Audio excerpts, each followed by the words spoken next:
Welcome. I'm glad you're here tonight. Before we begin our journey, take a slow breath. Let the weight of the day sink softly to the ground and allow yourself to settle into a comfortable place. Maybe your bed, maybe a quiet corner of your room, maybe somewhere where the night air feels calm against your skin. Tonight I'd like to take you with me into a story that drifts between history and memory, between fact and quiet human longing, a story about a house unlike any other in America. A house that grew for nearly 40 years. A house built not for luxury or grandeur, but for reasons far more fragile, far more human.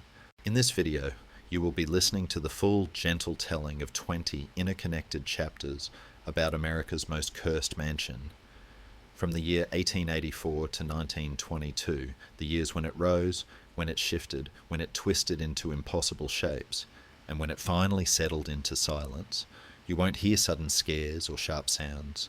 Instead, you will hear the soft unfolding of a life, a woman's grief and hope, drifting through hallways, workers building room after room beneath the Californian sky, and the quiet mystery of a house that never truly ended. Across these chapters, you will walk through early sketches of the mansion, the quiet mornings when construction first began, the strange years when staircases climbed into ceilings, and the long nights when the widow wandered the corridors with a lamp in her hand. You will hear about the earthquake of 1906, how the ground shook, how towers fell, and how the house rose again from the dust.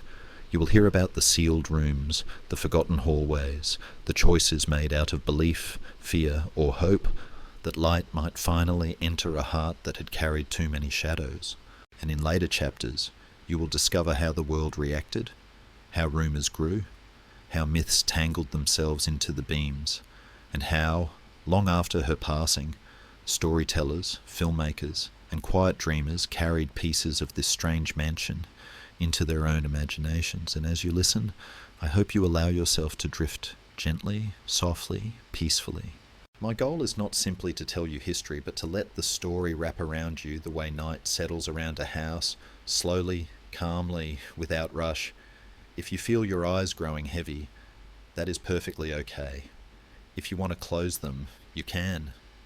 The story will still be here, unfolding at its own quiet pace. Before we begin, I want to welcome you, truly welcome you, to this channel, The Entire History. If you enjoy stories told slowly, softly, in a way that helps you relax or even fall asleep, you might consider subscribing. It helps this small corner of the internet stay warm, calm, and filled with gentle storytelling. And if you feel like it, you can also tap the like button, not for the algorithm, but simply as a quiet way of saying, I'm here and I'm listening. I'm also curious in a soft and friendly way. Where are you listening from tonight? And what time is it where you are right now? It always amazes me that these stories reach so many different rooms, different cities, different nights. So, take another slow breath. Let your shoulders loosen. Let the quiet settle around you. And when you're ready, we will step gently together into a mansion built from grief and hope. A place where rooms multiplied like thoughts, where hallways curved like whispered prayers, and where one woman spent nearly 40 years trying to build peace for herself in a world that had taken too much. Whenever you're comfortable, we'll begin. You are now listening to part 1, and this part will gently tell the origin of the cursed mansion and the quiet, troubled woman who began to build it in the year 1884. On a cool California evening in 1884, a small carriage rolled up a dusty road toward a piece of land that did not yet know it was about to become a maze. Inside the carriage sat a widow dressed in black, a woman whose life had been soaked in both fortune and grief. She came from a famous family whose weapons had changed the face of war and filled many battlefields with echoes of gunfire and final breaths. Now, as she sat with gloved hands resting in her lap, she felt that every creak of the carriage wheels sounded like a distant shot, like a reminder of lives taken far away. Her name passed quietly between lawyers and bankers, but in her own mind, she was just a tired soul looking for some kind of peace. She had lost a child, then a husband, and with each loss, the great fortune that should have felt like protection began to feel more like a curse, a river of money flowing from rivers of blood. What she wanted deep inside was very simple, a place where the noise of the world would fade, where spirits, if they existed, might be calmed, and where her own heart could rest. She longed for a house that would wrap around her like a blanket, a house that might confuse the darkness that followed her so it would get lost in its hallways and leave her alone. But even as she imagined this, she carried a weight that words could not fully hold. She wondered if she deserved rest at all. Some said that a medium had whispered to her that the dead were restless, that the souls touched by her family's weapons needed a place to wander, and that she must keep building a home for them or face their anger. Whether this was truly spoken in a candle-lit room or born inside her lonely mind, the idea grew roots in her thoughts. She began to believe that if she ever stopped building, something terrible might happen. This belief was like a cold hand on her back, always pushing her forward. When she stepped out of the carriage that first day and looked across the rough open land in 1884, she did not see just fields and dust. In her imagination, she saw staircases that twisted, doors that led nowhere, windows that watched the dawn from every side. She did not plan a normal home, with clear rooms and a simple roof. Instead, she dreamed of a moving puzzle, a place where the living and the dead could coexist without truly meeting. Her hunger was not for beauty alone, or for social status. She wanted safety from something she could not see, forgiveness from voices she could not hear clearly, and perhaps a way to bargain with fate. Still, fear lived close to that desire. At night she lay awake, feeling as if unseen eyes were watching, as if the walls of every rented room she slept in were thin and full of whispers. She questioned herself, was she going mad, or was she the only one who understood the price of her family's fortune? This inner struggle followed her to California like a quiet shadow. Outside, the world moved in its own harsh way. Newspapers carried stories of wars and accidents, of people hurt by the very weapons that had built her wealth. The United States was growing, stretching westward, filling with railroads and towns, and the legend of the cursed widow began to bloom in hushed conversations.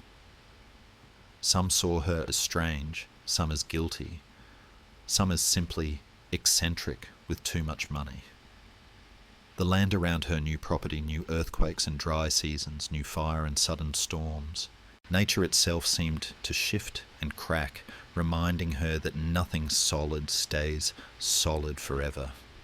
Workers in the nearby towns watched the carriage roll by and whispered rumours, that she was running from ghosts, that she was trying to buy off the dead, that her house would never be finished. These outside voices, mixed with the tremors under the earth, became another kind of pressure, an invisible crowd always questioning her, always testing her fragile faith in what she was doing. She did not face this path alone. Soon carpenters arrived, ordinary men with rough hands and patient eyes. Some were skeptical, some amused, some quietly grateful for steady work. She did not hire a single grand architect to create a perfect fixed plan. Instead, she relied on a moving circle of builders, foremen and craftsmen who followed her frequent instructions and sudden changes. There may have been spiritual advisors, or at least trusted confidants who listened when she spoke of numbers, symbols, and directions. She studied patterns, read about mystic beliefs, and grew convinced that certain shapes, heights, and paths might confuse hostile spirits or protect the rooms she slept in. A few workers began to respect her strange vision. They watched her pacing through unfinished halls, pointing softly, saying, "Here, another room," or We will close this door and open another. And in their quiet way, they became her allies, translating her fears and hopes into wood, nails and glass. As the first months of construction passed, the property slowly changed from empty ground into a skeleton of timber. Walls rose, then were torn down, then rose again in a different place. What might have been a simple country home started stretching sideways and upward. Stairs were added, then redirected. A hallway ended in a sudden wall, like a sentence cut short. To any normal visitor, it might have seemed like confusion or waste. To her, it was a kind of moving prayer. One evening, as the sun sank and the sky turned the colour of cooling embers, she stood at the centre of the half-built house and listened. Hammers tapped, saws whispered through wood, men's voices floated in the distance.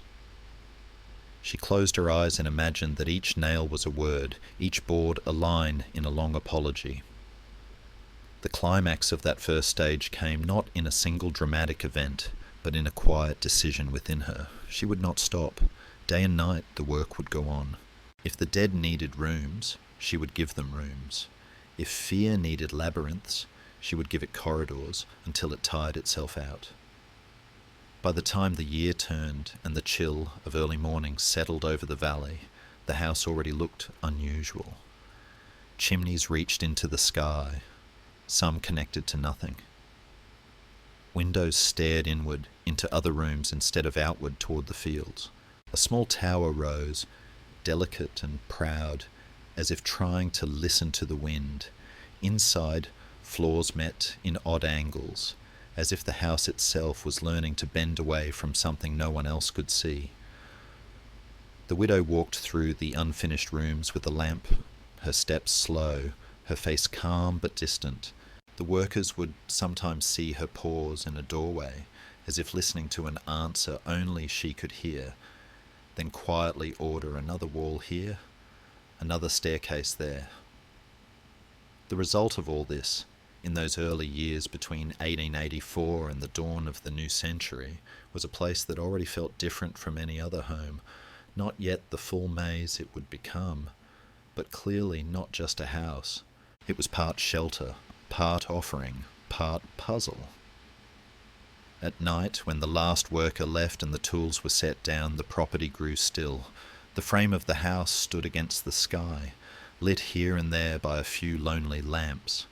From a distance, it might have looked like a ship under construction, waiting for a sea that would never come.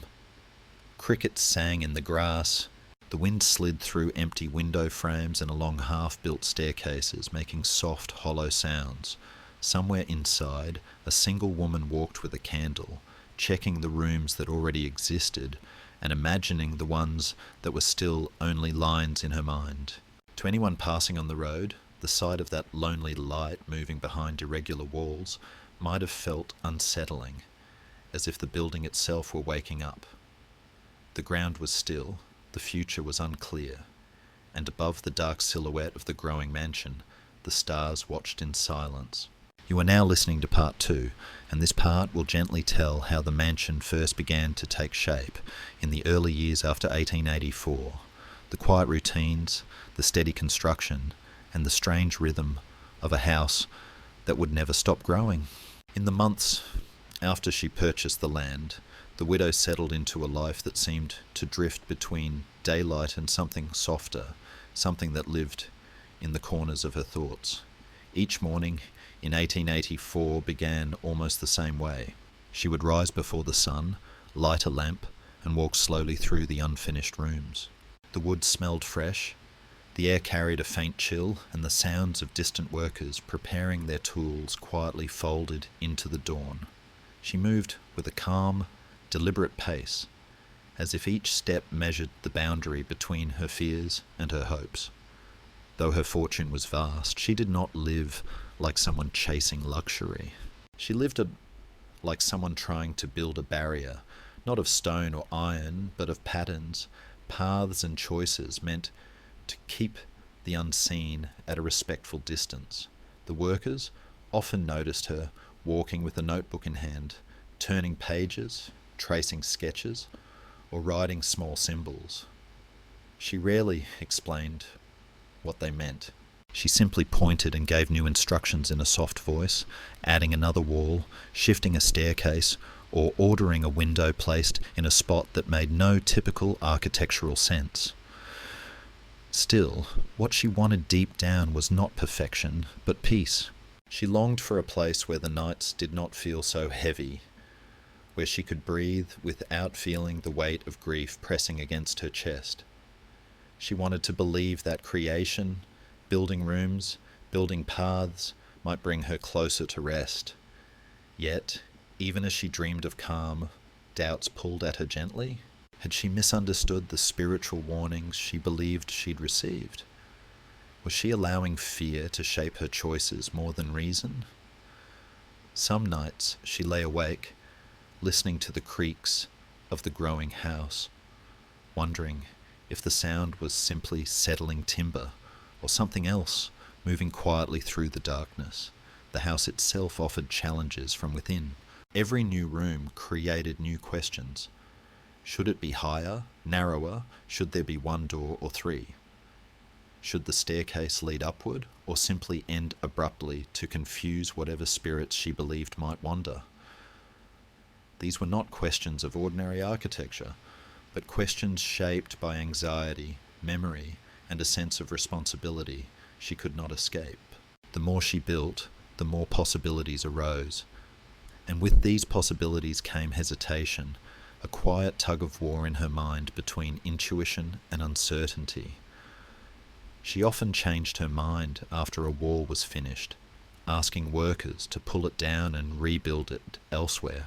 Some days, the changes came so quickly that the men joked gently among themselves that the house breathed like a living thing. Outside, forces added their own pressure. The land was earthquake-prone, and every tremor reminded her that the world could violently rearrange what she built. Local townspeople whispered stories about her, some sympathetic, some unkind. They could not understand why a wealthy widow would build so endlessly. Some claimed she feared spirits, others thought she was simply lonely, pouring her days into wood and glass. Newspapers, too, printed curious notes about the strange house growing on the property, and rumours travelled far beyond her fences. She felt the weight of this attention, but never responded to it. Instead, she turned deeper into her project, letting the outside world become just another distant noise she chose not to hear. Yet she was not without allies. A few trusted foremen stayed with her for years, learning to read the quiet expressions on her face and adjust their plans with patience. They respected her unusual vision and took pride in turning her shifting ideas into reality. Carpenters worked around the clock, in day and night shifts, creating an uninterrupted rhythm of saws, hammers, and whispered discussions. Some nights, as lanterns glowed through unfinished walls, the mansion looked almost like a workshop of dreams, shadows stretching across scaffolding, beams rising like ribs of a giant creature, voices echoing softly in the dusty air. She valued these workers more than she ever said aloud, knowing their hands were building not just rooms, but the fragile sense of safety she depended on. The early construction reached a gentle climax when the first major sections of the mansion were completed. The house did not look normal. It had added wings that extended without symmetry, towers that seemed too delicate, and hallways that felt longer than the outside walls logically allowed. To her, this growing complexity brought a small, quiet relief. She believed, at least for a time, that she was moving in the right direction, that she was creating a place where wandering spirits would lose their way, where sorrow could slow down, where she might find nights without trembling. The result, by the end of these first chapters of building, was a home that felt half-born, not yet the immense labyrinth it would become, but no longer a simple residence. It was something between a sanctuary and a puzzle, stretching slowly outward as if guided by forces, both earthly and unearthly. and in the fragile hours after midnight, when the workers slept and the lanterns flickered low, the unfinished walls cast long, uneven shadows across the ground.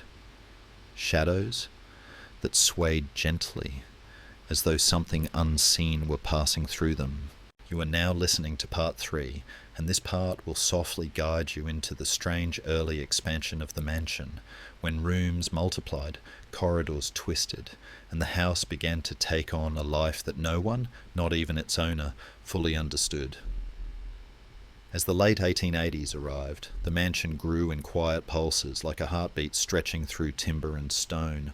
Every morning, workers would return to find new sketches on their tables, small notes written in the widow's delicate handwriting, pointing to places where walls should move, windows should be added, or staircases should be redirected. The property no longer felt like a construction site. It felt like a place unfolding itself one breath at a time. Some carpenters said the house changed faster than they could memorize it. They would walk down a corridor built the previous week, only to discover it no longer led where they expected. And as these changes happened, the widow walked silently between the workers, observing everything, as though listening to instructions no one else could hear. She rarely raised her voice. Instead, she carried a calm, steady presence, a kind of stillness that contrasted with the restless growth around her. She believed that every shift, every unexpected angle, every additional room was necessary, not simply for structure, but for protection, confusion, and perhaps reconciliation with the unseen. Deep inside, she still held a quiet desire. She longed for nights without the weight of memories, without the ache of loss pressing against her ribs.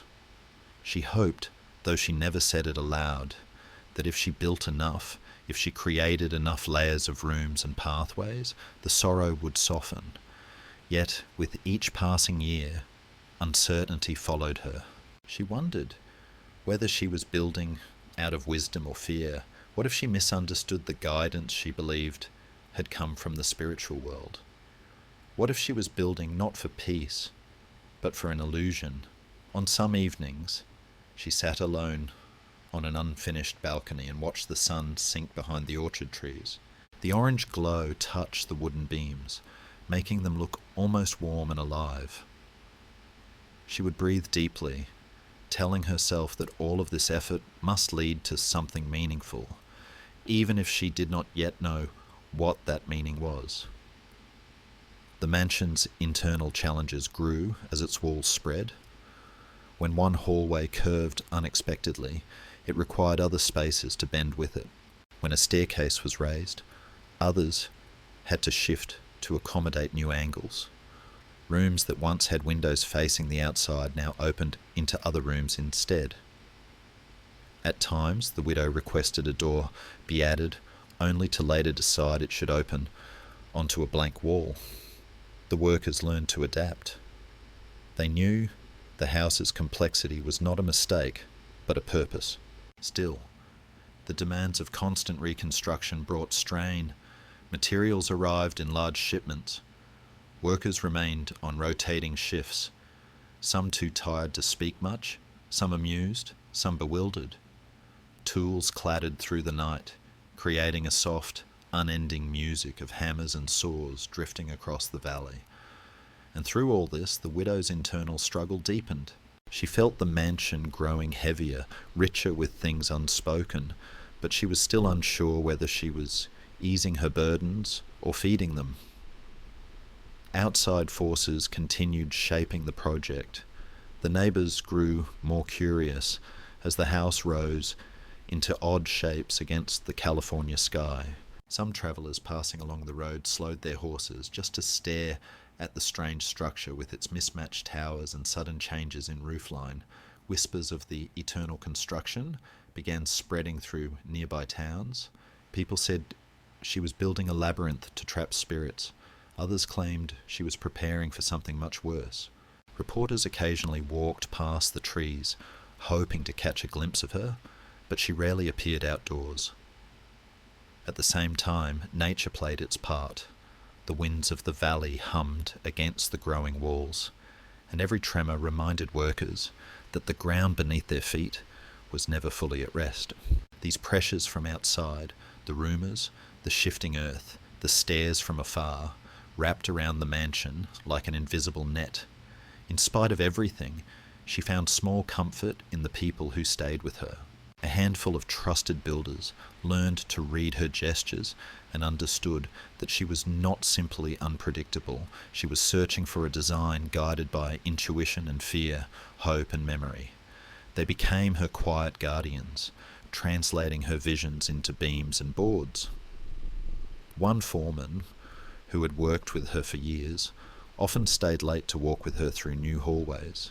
He listened carefully, offering practical suggestions when the structure needed balance, reinforcing weak points, adjusting angles the way a musician might tune an instrument. Their teamwork gave the house a rhythm, strange but steady. The turning point of these years arrived when the house reached its first major height.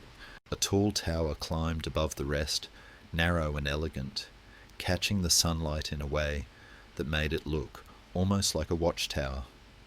From its top, the widow would sometimes stand alone, letting the breeze touch her face as she looked over the valley. For a moment she could almost forget the weight she carried, but even this brief peace carried a shadow. The tower swayed gently in the wind, reminding her how fragile everything remained. And still she insisted on building more, as though completion itself was the danger she feared most. By the early 1890s, the mansion had become something extraordinary, a structure with its own pulse, its own secrets, and its own quiet presence at night. If someone stood outside at dusk, they might see lanterns glowing in dozens of mismatched windows like tiny warm eyes watching from within, staircases twisted in unexpected directions. Rooms ended abruptly, doors hung in places where logic had no place. And yet from the centre of it all, the widow walked slowly, calmly, holding a lamp, her steps as soft as the wind drifting through the orchard. When the night grew deep and the tools fell silent, the house exhaled into the darkness, long shadows stretching across the ground, shifting gently, as if something unseen were wandering through them. You are now listening to part 4, and this part will slowly drift through the whispers of curses, the soft glow of seances, and the way the mansion began to feel less like a building and more like a vessel for restless stories near the turn of the century. As the 1890s deepened, the house had grown tall and wide enough that visitors, on the rare occasions anyone was allowed past the gates, often felt a strange quiet settle over them even before they reached the front steps. Paths curved through the grounds in gentle arcs, and the building rose in uneven layers, like overlapping waves frozen in wooden glass. Inside, the air seemed to hum faintly with the memory of hammer blows, footsteps, and hurried decisions. At the centre of it all moved the widow, still draped in dark fabrics, carrying her lamp the way others might carry a shield. Her desire had not changed. She still longed for a way to live with the weight of loss, without being crushed by it, to find some form of peace with the countless unseen lives that her family's fortune was tied to. Yet as the house became stranger, rumours around it began to grow stronger, and her own belief in invisible forces hardened from a trembling suspicion into something close to quiet certainty. If the dead wandered, she thought, then surely they wandered here too, and if they wandered here, she must give them space. So she began to set aside rooms, not just as bedrooms or sitting rooms, but as places where the living and the dead might touch without fully meeting. Narrow chambers with a single chair, windows that caught the last light of the day, and corridors that turned so sharply they seemed to fold reality like paper. Inside herself she wrestled with questions that never left her alone. Was she really answering a call from the spirit world, or simply echoing the grief and guilt inside her own mind? On some evenings she would sit alone in a dim parlour, hands resting on the arms of a wooden chair, staring at the patterns in the wallpaper until they blurred and shifted. Her heart longed for forgiveness from God, from the dead, from herself. But she did not know what it would look like if it ever arrived. The house, with its growing complexity, offered a kind of answer. Keep building, keep moving, keep giving form to fear, so it becomes something you can walk through instead of something that presses in from all sides. Still, doubt rose and fell inside her like a tide. When thunder rolled across the valley or the ground trembled under a distant quake, she wondered if these were signs that she was on the right path or subtle warnings that she was lost in her own maze. And as you listen now, perhaps late at night, wherever you are, you might notice the soft rhythm of your own breathing, the glow of a small clock or phone beside you. If these gentle stories help you rest, you are warmly invited to let me know where you are in the world, what time it is for you, and to quietly subscribe to the entire history so you can drift back into these histories whenever sleep feels far away. Beyond her inner struggles, the world outside the mansion's walls turned its gaze upon her more intensely. Spiritualism was spreading through parlours and city drawing rooms. Across America in those years, people gathered around small tables in darkened rooms, hands linked, hoping to hear from lost relatives through knocks, flickering lamps, or voices carried by mediums. The widow did not need the fashion of the age to believe in such things. Her belief had already grown deep roots, but the rise of spiritualism gave her a language to describe what lived in her imagination. Curious neighbours whispered that she held seances in the house, that she consulted mediums not only about her grief, but about architectural decisions, where to place a stair, where to close a door, when to add another tower. Some stories said she held nightly meetings with the dead, walking to a special room at midnight to receive instructions for the next day's construction. Whether these stories were precise truth or embroidered rumour, the mansion made them easy to believe. Its crooked hallways and sudden dead ends felt like physical echoes of a mind negotiating with something beyond the visible world. At times late at night, a faint light could be seen moving from window to window as she walked alone, and those outside would swear that shadows followed just behind her, as if the house itself were not entirely empty. Still, she did not face the growing strangeness alone. Inside the mansion, a small circle of servants and long-term workers learned to live with the unusual rhythms of the place. A housekeeper moved through the rooms each morning, dusting furniture that sometimes would be relocated by evening, memorizing which staircases actually led somewhere and which ones ended in blank walls. A trusted gardener tended the grounds, planting trees and flowers in ways that softened the angular chaos of the architecture, wrapping it in green life and seasonal colour. One or two mediums, women known for their calm voices and pale hands, visited occasionally, welcomed quietly through side doors, their presence acknowledged only by the rare carriage seen at odd hours. These people, in their own small ways, formed a supportive circle around the widow. They might not have understood fully why the house was built as it was, but they understood her need for privacy, for ritual, for a controlled environment where her fears and hopes could breathe. And in the steady, practical work of cooking, cleaning, and maintaining, they anchored the mansion to everyday life, keeping it from floating entirely into the realm of myth. The house itself reached a kind of gentle climax in this period, not through a single dramatic event, but through accumulation. Room by room, corridor by corridor, its internal logic drifted farther from the patterns of normal homes.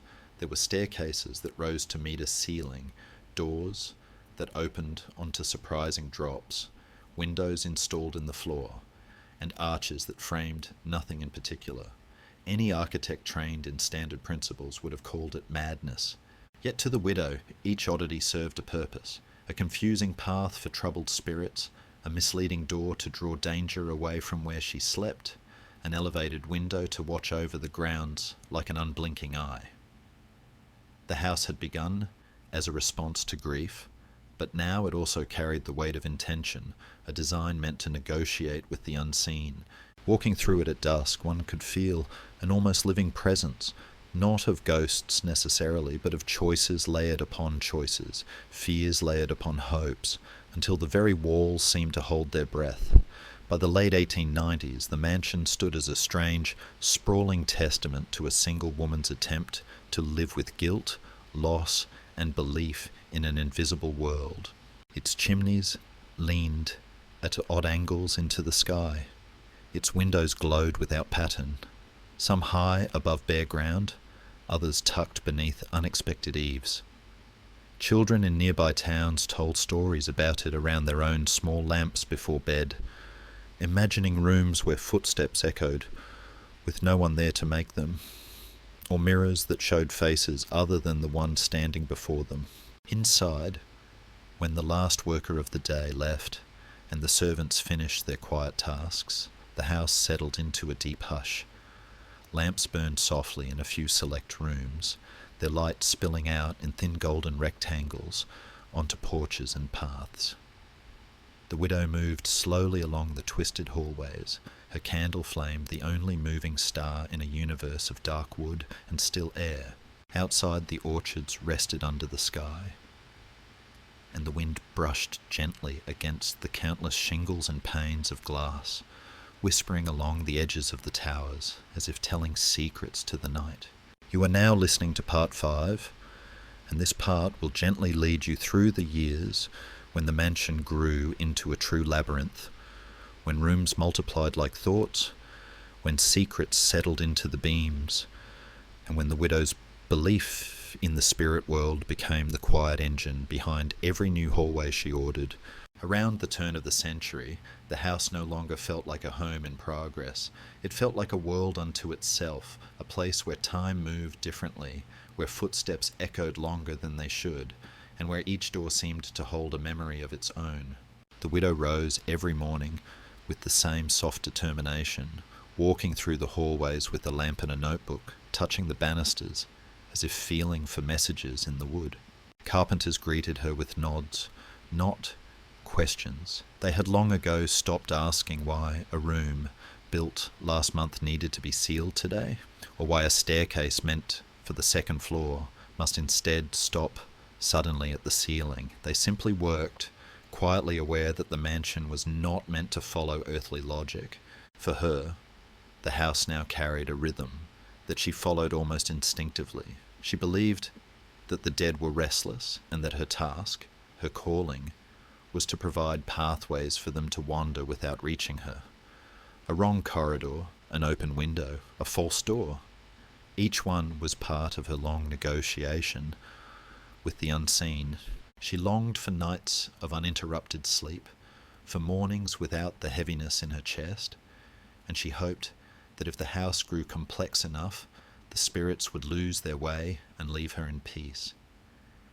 Yet beneath this hope lived an uncertainty she could not silence. Sometimes when she paused alone in a room, she felt as though the house were listening. Other times, she felt it watching. And as you listen in your own quiet room right now, perhaps with dim lights and steady breath, you're welcome to tell me where in the world you're listening from, what time it is for you, and to gently subscribe to the entire history, so these stories can follow you into many restful nights. Inside, construction brought challenges that multiplied with every choice she made. She needed rooms for guests who never visited, windows that looked into other windows, and stairs that served only to lead a wandering soul away from her bedroom. At times, altering one wing of the mansion meant rebuilding 3 others. A hallway might be extended to create distance, only for new space to open beneath it, demanding its own structure. Floorboards creaked in unfamiliar patterns, and at night, when the house cooled, it seemed to whisper through its timber bones. These sounds sometimes startled new workers, but those who had stayed for years learned to treat the noises with calm acceptance. They knew the structure expanded and shifted like a living organism. The widow, for her part, found that the more complicated the house became, the more complicated her mind felt. Was she controlling the mansion, or was the mansion slowly shaping her? On certain nights she would sit at her writing desk, unable to hold a thought still for more than a breath, her lamp flickering gently. Grief tugged at her like a shadow behind the chair. Fear sat at the corner of the room, patient, and yet a quiet determination rose inside her again each dawn. Build, adjust, protect, continue. Outside pressures deepened. Word of the house had spread far beyond the valley. Travellers asked for directions just to catch a glimpse of the strange towers and mismatched windows. Newspapers wrote sensational stories about a woman haunted by the dead, living in an ever-growing maze. Some details were exaggerated, others were imagined completely, but each version travelled, carried by curiosity and misunderstanding alike. Earthquakes, too, rattled the mansion, shaking loose parts of the structure and forcing immediate repairs. More than once, workers ran outside in alarm, only to see the widow remain inside, gripping a doorway for balance, her expression calm but exhausted. To her, the trembling earth was simply another reminder that nothing, neither the world nor the dead, was ever truly still. Still, she did not walk this path without support. The foreman who understood her best stayed with her year after year, guiding new workers, reinforcing beams, and solving structural puzzles created by her unconventional plans. Servants learned to navigate the mansion better than most, memorizing safe routes and avoiding dead ends. A cook kept warm meals ready, even when construction dust made the kitchen feel like a workshop. A quiet but loyal housekeeper ensured that the widow always had at least one room untouched by the chaos of rebuilding. And occasionally a medium arrived through a side passage, offering quiet conversations that left her thoughtful for days. These were her allies, not in fighting ghosts, but in surviving the life she had chosen. This period reached a gentle climax when a new wing of the mansion extended outward like a wooden tide. It had dozens of small rooms, angled windows, and a staircase that rose and split into two separate paths before both ended abruptly. The workers joked softly that it was a hallway built for dreams rather than people. The widow walked through the newly finished space at dusk, her lamp glowing like a small moon. She paused before a small high window that caught the last golden streak of daylight. Something in that moment, perhaps the angle of the sun or the quiet flutter of air through the beams, made her close her eyes and breathe deeply. For a brief moment she felt almost safe. By the early 1900s the mansion was immense, sprawling, layered, and thick with silence after nightfall. At dusk, lanterns glimmered faintly behind hundreds of windows, lighting the house like a floating constellation. The air inside held a stillness that felt older than the wood itself, and in the deep hours of the night, shadows stretched along the floors, as though the house were slowly unfurling its thoughts into the darkness. You are now listening to part 6, and this part will slowly guide you through the days when the earth itself turned against the mansion, when the great earthquake shook California in 1906, when walls cracked and towers fell, and when the widow had to decide whether her strange creation would end there or continue to grow. By the early years of the new century, the mansion had become an intricate wooden landscape, spreading in all directions like a story that refused to end. Wings reached outward, towers climbed into the sky, and the rooms inside wrapped around each other in ways that even long-term servants sometimes struggled to remember. The widow's routine had settled into something almost ritualistic. Each morning she rose quietly, dressed in dark, simple clothing, and moved through the halls with the same slow searching steps. She carried a lamp or a small candle, even after electricity began to touch other homes, as if the older light felt safer, more honest. She walked, she listened, she adjusted. She wanted, all along, the same thing, a place where the living and the dead could exist without crashing into one another, where her memories had space to breathe, and where the unseen anger she feared might be softened into silence. Yet, even as she added rooms and staircases, she sometimes sensed that something was building inside her too. A tension, a question, a quiet wondering about how long a person could keep building before something else decided it was time to stop. There were struggles within the mansion that no blueprint could solve. By this time, some rooms had been altered so many times that their original purpose was completely lost. A chamber that once served as a guest bedroom had become a passageway. A hallway that once led to a balcony now ended at a solid wall. The widow often paused in these spaces, feeling the layers of change beneath her fingertips as she touched the wood. She had begun to rely almost entirely on instinct. If a room felt wrong, she ordered it closed, redirected, or split into two. If a stairway felt too straightforward, she had it turned, lengthened, or left hanging in mid-air. This constant revision brought a kind of mental fog. She sometimes struggled to sleep, not because of loud noises or visible threats, but because her mind would wander through imaginary corridors long after her body had gone to bed. She would think of doors that might allow something in, of windows that might look the wrong way, of numbers, shapes, and directions that comforted or unsettled her. Inside, the struggle was no longer just between fear and hope, but between exhaustion and the belief that she had no right to stop.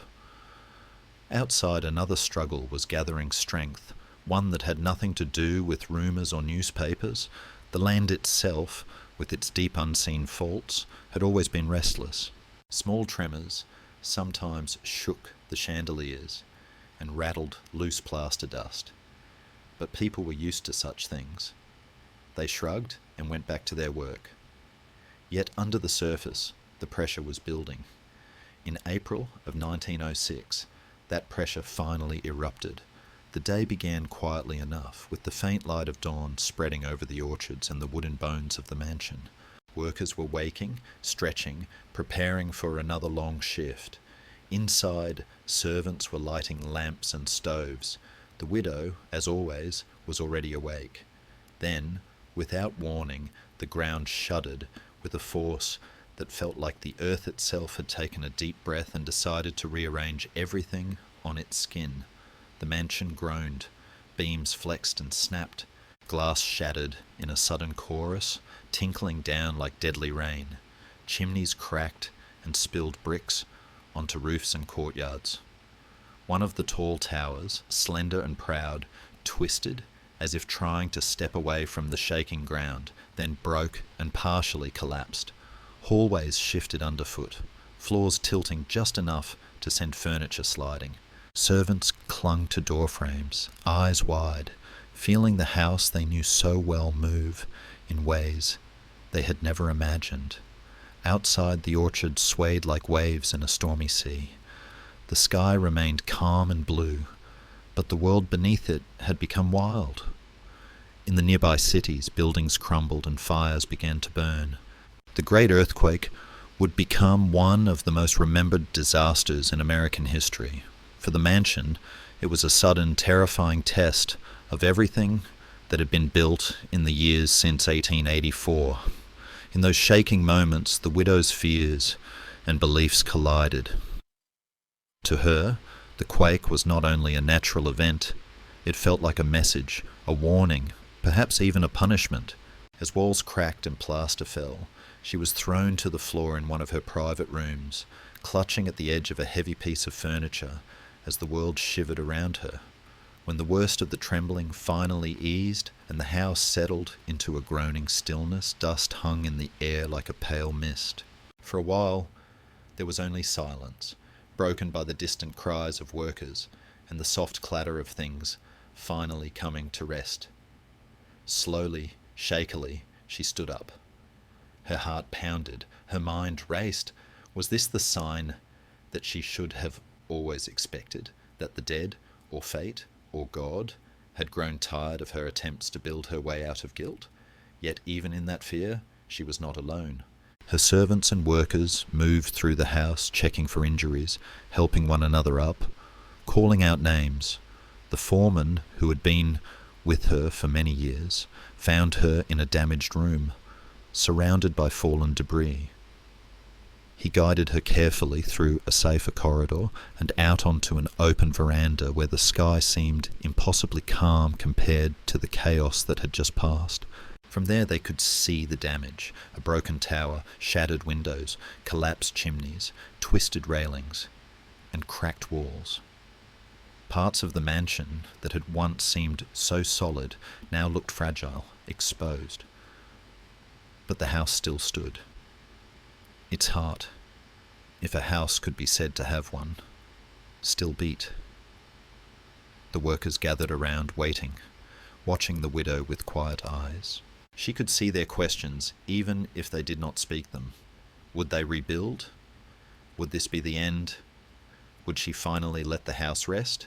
In the days that followed, the climax of this moment unfolded not in a single dramatic decision, but in a series of small, steady choices. The widow walked through the broken rooms carefully, leaning on canes and railings, studying the scars left by the earthquake. Some parts of the house, she decided, would not be restored. They would be sealed, locked away like chapters of a story she no longer wanted to read. Other sections she ordered rebuilt, but in new ways, stronger, different, more complex. She listened, in her quiet way, for guidance, whether from the living, who advised her on structure, or from the invisible world she believed in. To many, the logical choice would have been to simplify, to reduce the scale, to make the house safer by removing its strangest features. But she chose another direction. She chose to continue. And so as rebuilding began, the mansion once again filled with the sounds of hammers and saws. Broken towers were removed or redesigned, wings were reinforced, new rooms grew around the wounds of the old, layered like bandages over bruised skin. The workers noticed that the widow seemed both more fragile and more determined than before, quieter perhaps, but also clearer in her instructions. The earthquake had shaken her, but it had not broken her belief that the house had a purpose. If anything, the near destruction deepened her sense that she must not stop, that to stop would be to invite something far worse than falling beams. By the time the dust had settled and the worst of the damage was repaired, the mansion looked different, but still deeply itself. Some towers were gone, others had risen in new forms. Cracks had been plastered, walls straightened, roofs mended. Yet the memory of that violent morning lingered in the wood, in the minds of those who had felt the floors sway beneath them. At night, when the world outside lay quiet again, a visitor might have stood at the edge of the grounds and seen the house outlined against the dark sky, its patched roofs and altered shapes described in faint lines of shadow.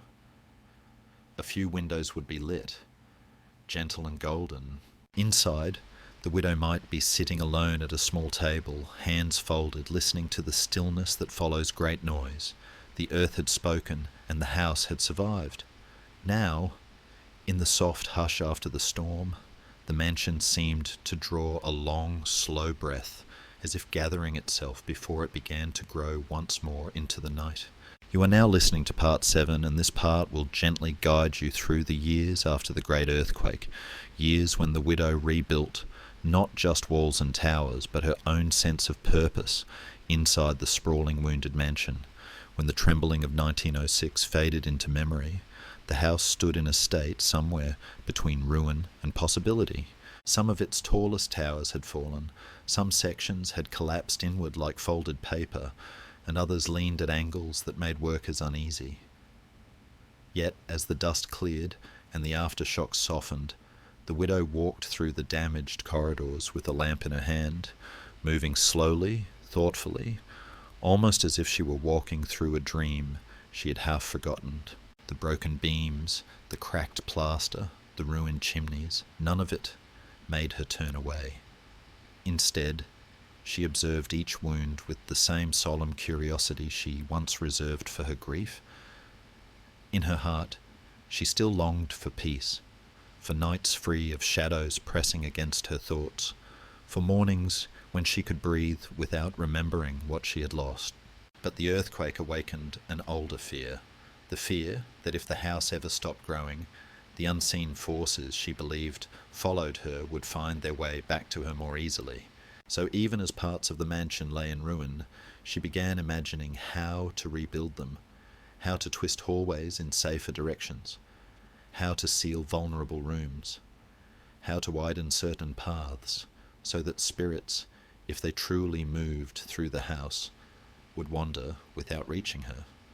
Still, she felt hesitation blooming quietly inside her. What if the quake had been a sign to stop? What if she was making things worse? The questions lingered, like faint shadows along the edges of her thoughts. Inside, reconstruction created new internal challenges. Damaged rooms needed not just repair, but complete reimagining. A tower that once offered a calm view of the orchards was gone entirely. She chose not to rebuild it, believing perhaps that its fall had meaning. Instead, she asked workers to create a new wing, one with narrow staircases and rooms arranged in subtle angles that confused even the long-term servants. She ordered strange adjustments, a doorway raised several inches above the floor, a window cut into a hallway wall, a staircase that turned twice before ending in a blank wall. These choices sometimes frustrated the carpenters, who found themselves rebuilding sections multiple times in a single week, but after the earthquake's destruction, the men felt a deeper sympathy for her. They understood that fear had shaped these decisions as much as design. When she paused to steady herself against a wall or leaned more heavily on her cane, they looked away respectfully. The widow's inner struggle lived quietly beneath her calm expression. Some nights, she sat in her private parlour, candle burning low, hands clasped tightly, as she wondered whether she was protecting herself from the dead, or from her own memories that refused to settle. Outside, forces pressed against the mansion in new ways. The great earthquake had shaken not just buildings, but the confidence of the entire region. Fires had burned through nearby cities, homes had been lost, and families had been separated. Stories of destruction travelled quickly, and so did stories of the strange house that survived. Damaged, yes, but still standing. Newspapers printed exaggerated tales, calling it a haunted labyrinth that refused to fall. Curious visitors rode past the gates, hoping to catch a glimpse of the mysterious widow who continued to build, even after nature itself had tried to stop her. Some whispered that the spirits protected the house, others claimed the house protected her. At the same time, construction materials grew harder to obtain, prices rose, and artisans were needed in many places at once as California rebuilt itself. The widow felt this pressure deeply. She sometimes feared that losing workers or supplies might force her to pause construction, and pausing felt more dangerous than any collapse. The land too remained restless, with small aftershocks sometimes shaking the lamps at night, making the walls creak softly, as though the mansion sighed in its sleep. Through all this she was not without quiet allies. Her long-trusted foreman stayed by her side, helping her navigate the most damaged sections safely, offering gentle advice on what could be salvaged and what must be rebuilt from the ground up. Servants continued their steady work, sweeping plaster dust from floors, replacing broken furniture, and rearranging objects after each new architectural change. A new gardener helped revive the grounds where fallen debris had crushed soil and plants, shaping the orchards again so they framed the house with softness rather than sorrow. Mediums visited less frequently now, not because the widow believed in them less, but because she grew more private, more inward, carrying her questions in silence rather than speaking them aloud to those who might misunderstand. These people, workers, servants, a few trusted advisers, formed a small constellation around her, steadying her through the shifting ground of her days. The climax of this period came quietly but unmistakably when she made a choice that surprised both workers and neighbours. Instead of rebuilding the great tower that had fallen in the quake, she ordered the entire entrance area beneath it sealed. Doors were locked. Windows were boarded from the inside. A once grand space became a hushed, unreachable chamber. To many, it seemed like surrender. But to her, sealing off the damaged rooms was a way of acknowledging what the earth had taken, and what she believed the spirits did not want opened again. After that decision, rebuilding resumed with renewed intensity. Fresh lumber arrived daily, carts rolled across the grounds, and the sounds of hammers once again filled the air. The mansion began growing outward instead of upward, spreading into new wings, full of gentle curves, long corridors, and rooms that seemed to multiply in the soft California light. By the time this chapter of rebuilding settled into calm, the mansion had changed its silhouette. It was wider now, less focused on towers, more like a wooden ocean with small waves rising and falling across its rooftops. At dusk, lanterns and electric lamps mixed their glows in the windows, creating a warm, uneven constellation. Workers left quietly at night, walking down paths lined with half-repaired fences and freshly planted flowers. Inside, the widow sometimes sat alone in a room she had only recently ordered built, listening to the faint crackle of settling wood. Outside, the sky deepened into soft blue and then into darker shades, and along the edges of the house, shadows stretched slowly across the ground, long and thin, as though the mansion were quietly remembering the day the earth tried to tear it apart. You are now listening to part 8, and this part will quietly open the doors into the everyday life of the mansion after the earthquake, how people lived and moved inside its twisting halls, and how the house slowly became a sealed private world of its own. After the dust of 1906 settled and the worst wounds were repaired, the mansion began to breathe again, but in a different rhythm. It no longer reached upward with tall, fragile towers as it once had. Instead, it spread outward, closer to the ground, like a great wooden creature resting its weight along the earth. Inside, routines formed that wrapped themselves around the strangeness. Servants woke before sunrise and lit lamps along certain main corridors, the safe paths they all quietly agreed to use. Other doors stayed closed, some locked, some simply avoided out of habit. The widow, a little slower now, walked with a cane in one hand and a lamp in the other. Her desire had softened from building something grand to something more modest and human. She wanted the house to be livable, navigable, and steady, but still confusing enough to keep whatever unseen forces she feared at a respectful distance. Peace was still her goal, but now she also hoped for stability, a life that did not collapse like a broken tower when the world shook.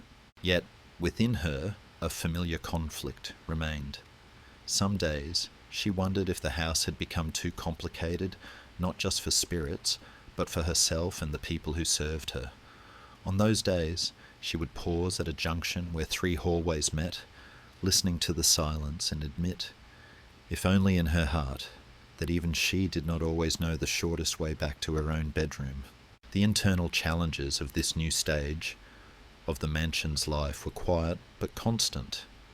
With every wing added after the earthquake, new patterns of confusion appeared. There were rooms no one used because no one remembered why they were built.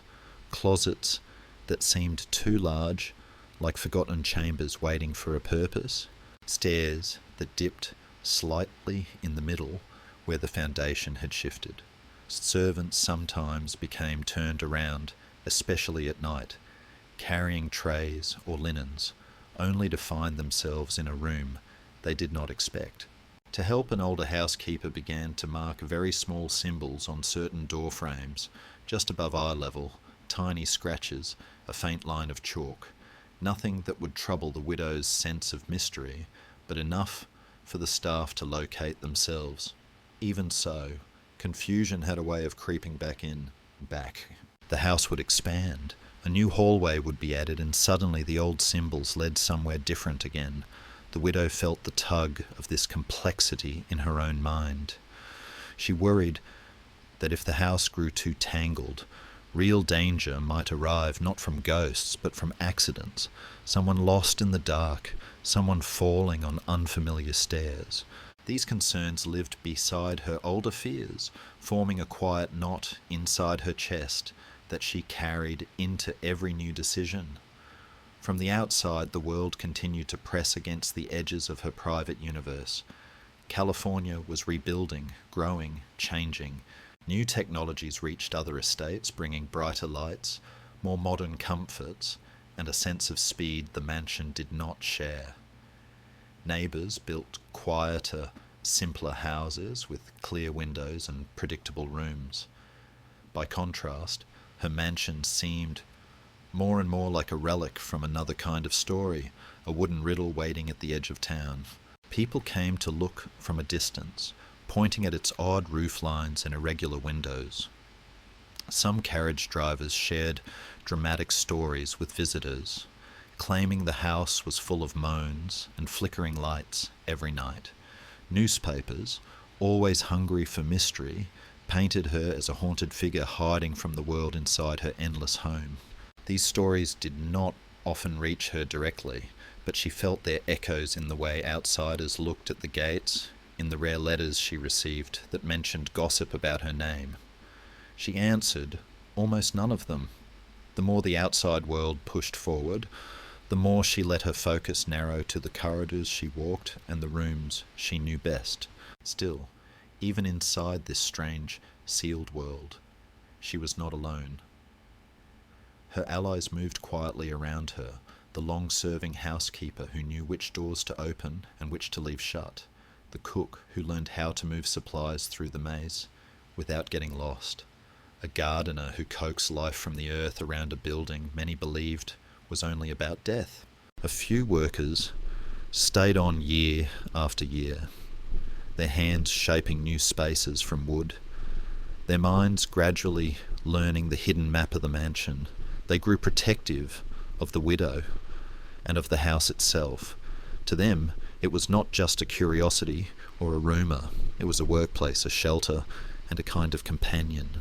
They shared stories of small, unexplained things. A window that would not stay shut, a room that always felt a little colder. But these stories were told softly, with more respect than fear. The widow valued these people deeply. Though she rarely poured out her heart in words, she showed her trust by allowing them into the quiet centre of her daily life. One evening, a quiet climax to this period unfolded on a night when the sky outside was heavy with clouds and the moon was only a faint blur behind them. A storm rolled in, bringing wind and rain that tapped against the windows and crept under the doors. Inside, lamps burned along the main corridors, their lights soft and uneven. A young maid, newer to the house, was sent to deliver a tray of tea to a small sitting room the widow liked to use when the weather was bad. She took a wrong turn at one of the mansion's many crossings. The light from her small lamp trembled as she realised the wallpaper had changed. The floor sloped in a way she did not recognise, and the air felt cooler. She tried another doorway, then another, but each led her deeper into parts of the mansion she had never seen. Rooms with covered furniture, hallways that bent sharply, a narrow stair that seemed to climb into the dark. Her heart began to beat faster. The mansion, in that moment, no longer felt like a building. It felt like a mind with too many thoughts. Somewhere else in the house, the widow sat waiting for her tea, listening to the wind and the distant creaks of settling wood, unaware for a time that the mansion had quietly swallowed one of her servants into its inner folds. When the maid did not arrive, the housekeeper grew concerned. She set her own lamp alight and began to search, retracing the common routes, calling the girl's name softly so as not to alarm the widow. A worker joined her, then another. They moved through the mansion like small stars of light drifting through a dark sky, their voices low and steady. After some time, they found the maid standing in a narrow, unused hallway, eyes wide, tray still in her hands, unsure which direction led back to the familiar world. She had not been harmed, only frightened, but the message was clear. The house's complexity had crossed an invisible line. It now posed a danger to the living, not just a barrier to the unseen. When word of the incident reached the widow, she listened in silence. She did not scold the maid. Instead, she apologized in her quiet way by arranging for clearer routes to be kept lit at all times and by asking the housekeeper to guide newer staff more carefully through the less travelled halls. The result of this gentle crisis was a subtle but important change. The widow began to create a distinction between what she considered the living paths and the silent paths. The living paths, the ones servants and workers used daily, were kept as clear and simple as the existing design allowed. Lamps were placed at steady intervals, steps were checked and repaired. Doors along these routes were labelled discreetly from the inside for the staff to understand. The silent paths, dead ends, twisting corridors, unused rooms were allowed to remain strange. Some were kept closed, some were simply ignored, left to gather dust and silence. In her mind, these quiet regions still served their original purpose, giving the wandering dead, if they existed, places to drift without touching the heart of the house. Meanwhile, the people who served her had safer passages for their work and their lives. As the years moved further from the earthquake and deeper into the early 20th century, the mansion settled again into a new equilibrium. At dusk, light traced the outlines of the living paths in soft gold, while dark, unopened doors waited in the shadows beyond. Outside, the garden trees swayed gently in the evening air, their branches brushing against the walls, as if the world of leaves and birds were trying to speak to the house of wood and glass. Inside, the widow sometimes sat by a window in a room that had become her favourite refuge, watching the rain slide down the glass or the last colours of sunset fade beyond the orchards. The mansion around her remained vast, confusing, and full of rooms she rarely saw. Yet in that small circle of lamplight, with the faint sound of distant footsteps on familiar stairs, the house felt, for a few quiet moments, almost like a calm, sleeping creature resting its many thoughts in the dark. You are now listening to part 9, and this part will quietly follow the mansion into the years when its sealed rooms, shifting passages, and whispered reputation turned it into something more than a home, a place half remembered by locals, half feared by visitors, and deeply intertwined with the widow's final decades. By the 1910s, the mansion had reached a size that made even long-term workers pause sometimes when they stepped back from it in the late afternoon light. Its rooftops folded over one another like layers of worn parchment. Its chimneys rose at strange angles, some connected to fireplaces that no longer existed, others serving nothing more than the widow's belief that openings and exits must be plentiful to confuse the wandering dead. Inside, the halls hummed with the soft echoes of daily life, footsteps, lamps being lit, the quiet clatter of dishes in far-off kitchens. The widow moved through the house more slowly now, leaning heavily on her cane. Her desire remained the same. She sought peace, or at least a form of quiet that would soften the grief she had carried since losing her child and husband. But with age came a new longing. She wanted clarity, a sense that her years of building had meaning beyond fear.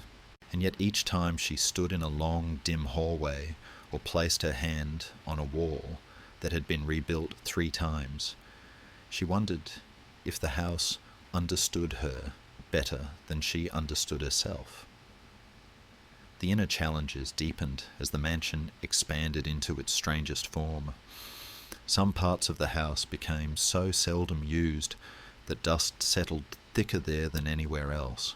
Servants avoided certain stairways because they leaned too far to the left or led into a landing that felt a little too quiet. Rooms were sealed with boards from the inside after the earthquake, and now they stood like forgotten memories, untouched, undisturbed, waiting silently behind their locked doors. The widow felt these sealed spaces in her imagination. She believed they held restless energy, voices that needed distance. Sometimes she paused near one of these doors and listened with her head slightly turned, as if expecting something faint to rise from the stillness within. Her internal conflict grew heavy. Was she honouring the dead or hiding from them? Was she building a sanctuary or a prison? And late at night, when the lamps burned low and the house sighed with its wooden breath, she sometimes felt as though her own spirit was wandering, searching for a room in the mansion where her heart could finally rest. Beyond the mansion's walls, the outside world tightened its attention. Locals spoke of the house with equal parts amusement and fear. Children dared each other to walk near the gates at dusk. Travellers who rode past slowed to stare at its windows, convinced they saw movement behind the glass, even when no one was there. Newspapers wrote exaggerated stories calling it the House of Endless Rooms and the Labyrinth of Sorrow. Some claimed there were 500 rooms, others insisted the number changed on its own. People whispered about flickering lights at midnight, about strange knocks heard by workers in the orchard, about the widow's refusal to sleep in the same room 2 nights in a row. The weight of these rumours pressed gently against her life, like a tide she could not stop. She tried to ignore them, but the stories seeped through the cracks of the mansion like cool air, finding her even in her quietest rooms.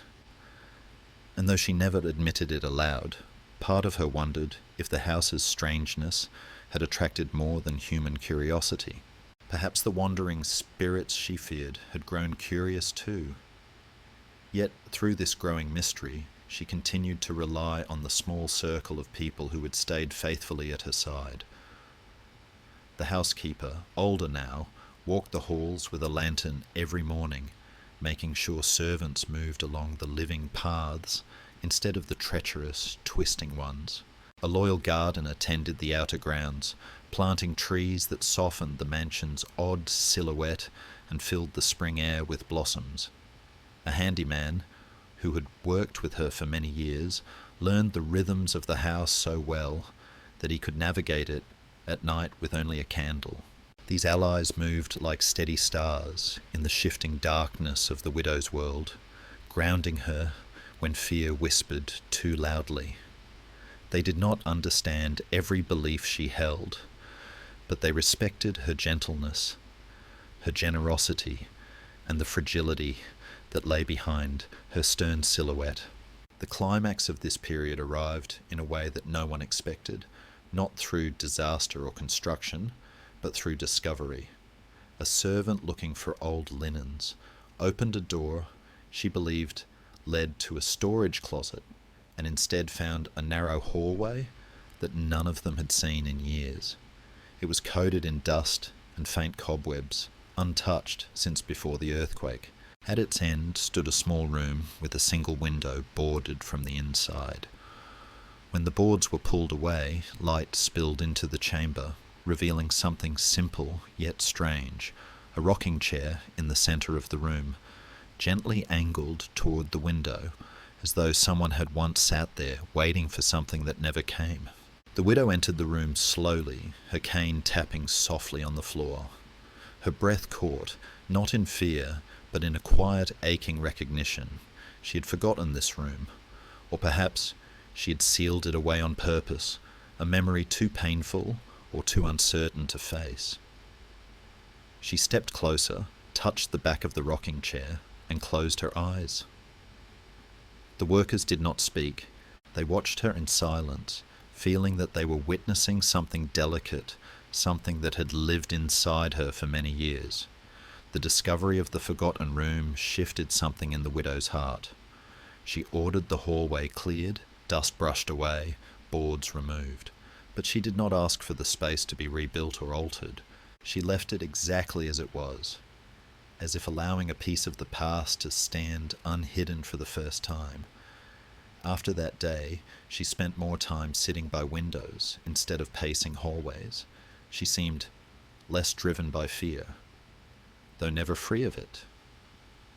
And the mansion, as if sensing her slowing steps, settled into a quieter phase of its existence. The hammers and saws still worked, but their rhythm softened. New rooms were added with less urgency. Doors were left open longer before being closed again. The house was no longer growing in frantic spirals. It was drifting gently toward its final shape. By night, when the lamps glowed behind dozens of mismatched windows, the mansion looked almost peaceful. From the orchard path, a vast wooden shape with softened edges, resting under the dark sky. Inside, shadows stretched along the walls in slow, wavering lines, as though the house itself were exhaling, letting the weight of its many years settle into the quiet.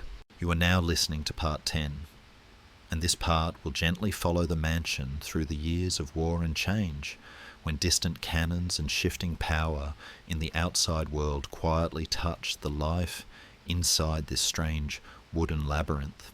As the world moved into the 1910s and the drums of a distant war began to beat across oceans, the mansion stood in its quiet corner of California like a ship anchored far from any sea. Outside its grounds, nations were choosing sides, armies were gathering, and newspapers filled their pages with maps, battles, and speeches from men who believed they could shape the fate of millions. Inside the house, however, mornings still began with the soft scratch of matches as servants lit lamps, the slow steps of the aging widow along the safer hallways, and the muted clink of dishes in the kitchen. Her deepest desire had not changed. She still wanted peace. Not the peace of treaties and flags, but the softer, smaller peace of a heart that could finally rest. Yet now she also wished for something else, something she rarely admitted even to herself. She wanted the house and the fortune that fed it to remain steady as the world beyond her gates grew unstable. She wanted the mansion to be a place where time moved at its own pace, untouched by the noise of generals and governments. And in this wish, another question stirred quietly within her. Could any house, no matter how complex, truly stand apart from the world that had made it possible? Inside her mind, new doubts walked side by side with old fears. As news of war filtered in through letters and newspapers, she could not forget that the weapons her family's company had produced were now being used on a scale greater than ever before. Battlefields far away were filling with the echoes of the same gunfire that had once haunted her thoughts. The guilt she had tried to soften by building rooms and corridors rose again like a tide, whispering that no amount of twisting staircases could fully separate her from the suffering connected to her wealth. At night, when the house was still, and only a few lamps glowed, she sometimes sat in a chair by the window, hands folded, listening to the wind and imagining distant soldiers shivering in trenches under cold skies. She felt tied to those unseen lives by invisible threads of iron and smoke. In those moments, the mansion did not feel like enough. Yet at the same time, she did not know what else she could offer. She was old, fragile, and far away from the front lines. Her way of bearing the weight was to keep building a place where, if spirits did return, they would find shelter and endless paths rather than anger and emptiness. Still, the conflict inside her stayed sharp. Was the house an offering of atonement, or just a private escape from a world she could not change?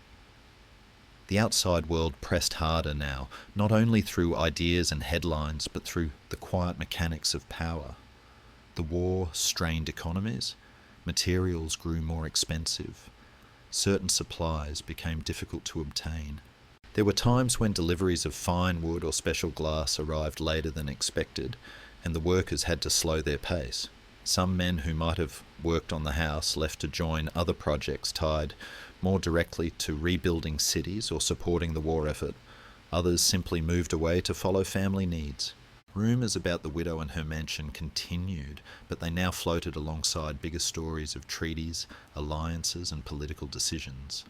In small-town conversations, her name sometimes came up as an example of old money, of fortunes built in another age. Some people resented that such wealth remained in private hands while the world burned. Others shrugged and said that every life carried its own burdens, even if those burdens were hidden behind tall fences and strange roofs. The power that had once seemed like a shield, the power of money, land, and a famous name, now felt to her like a fragile shell. She could feel cracks forming in the old ways of the world. Monarchies were falling, empires were breaking, and somewhere in that slow crumbling, she sensed that the age which had created her fortune was passing away too. Within the mansion, small shifts in power and loyalty unfolded as softly as footsteps on old stairs. Servants grew older and more tired. Some retired and were replaced by younger faces who did not fully understand the history of the house or the reasons behind its odd design.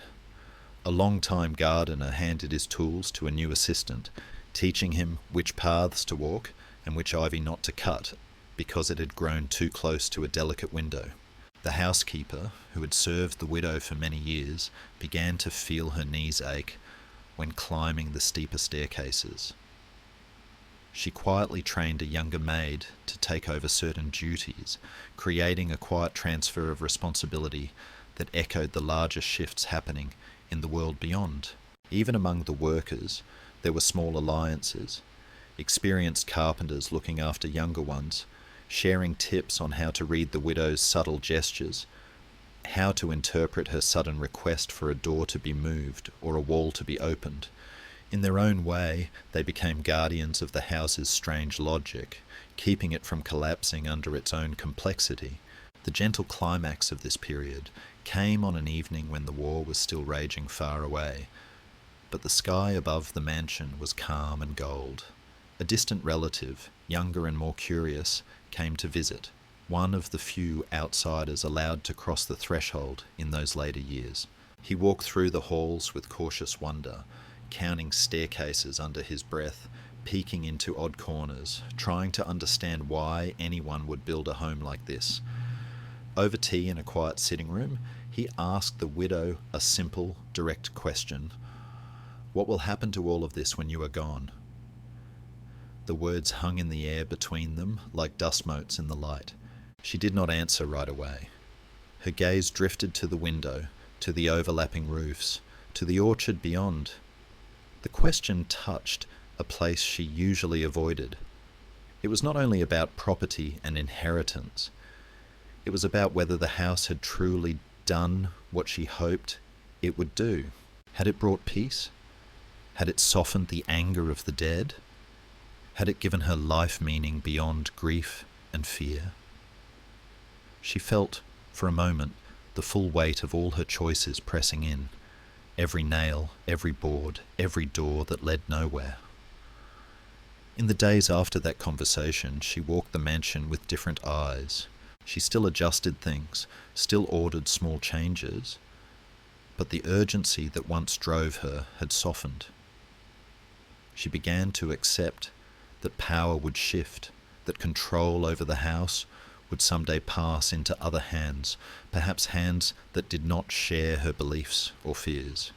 She could not decide what the future would do with her labyrinth.